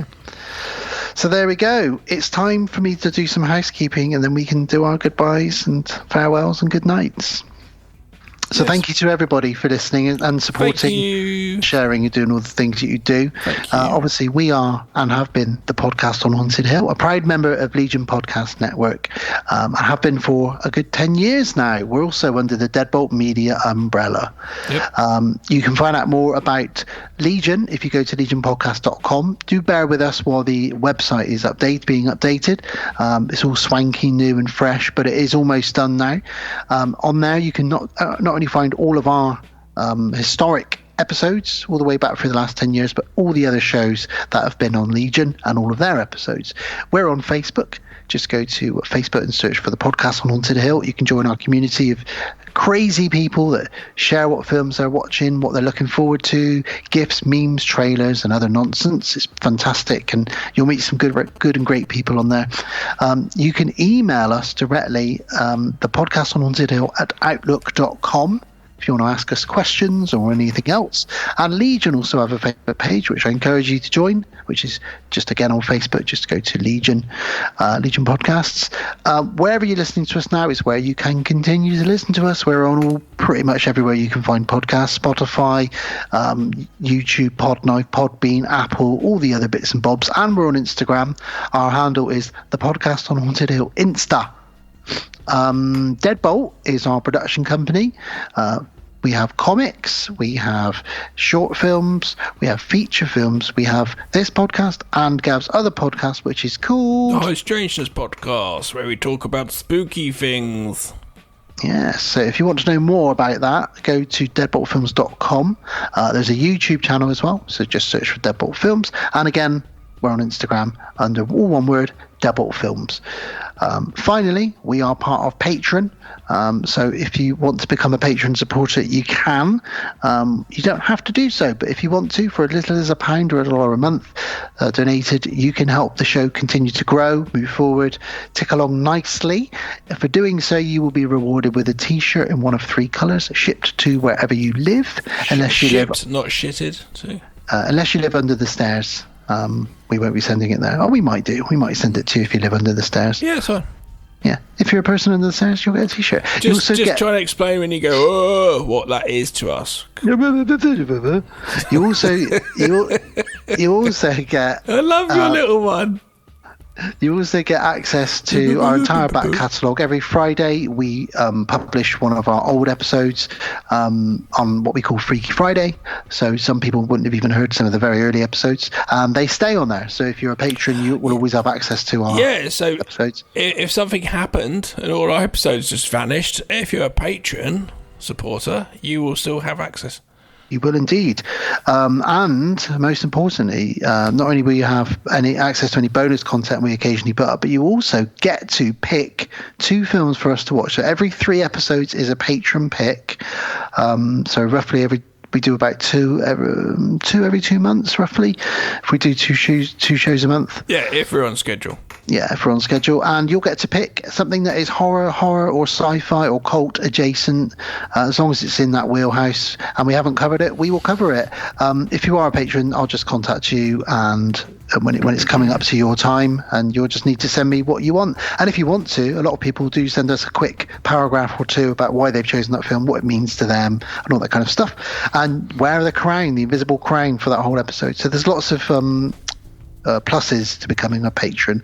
I'll also thank all of our patrons now by name for their support. So thank you ever so much to Dante, to Don Collier, who is next episode's King patron for the episode. Also thank you to Matthew Godley, Jamie Jenkins, Kevin S5, Sarah Kay, Rachel, RJ McCready, and Lex Boo. Thank you all. Thank you so much. Very much for your support. Absolutely. It means a lot to us. We love you all, and we love everybody. Thank you so listening, much. Yep. Sharing, liking, subscribing, following. Likey. So yeah, that's it. So it's a good night from... It's a good night from Amityville. Good night. It's a good night from your mother's got cancer. You can't even afford to get it cut out. Wow. That's a good that's night. how he delivers it brutally like that. Yeah, I know. And it's a good night from me. And it's a good night from Michael Berryman. And do remember to look under the bed for Amityville. And Ving Rhames. And mutants. Yeah, anything could be under that bed. Good night. If Ving Rhames is under your bed, I'd be happy. Motherfucker. Good night. Good night. Thank you for listening to the podcast on Haunted Hill. We will be back again real soon.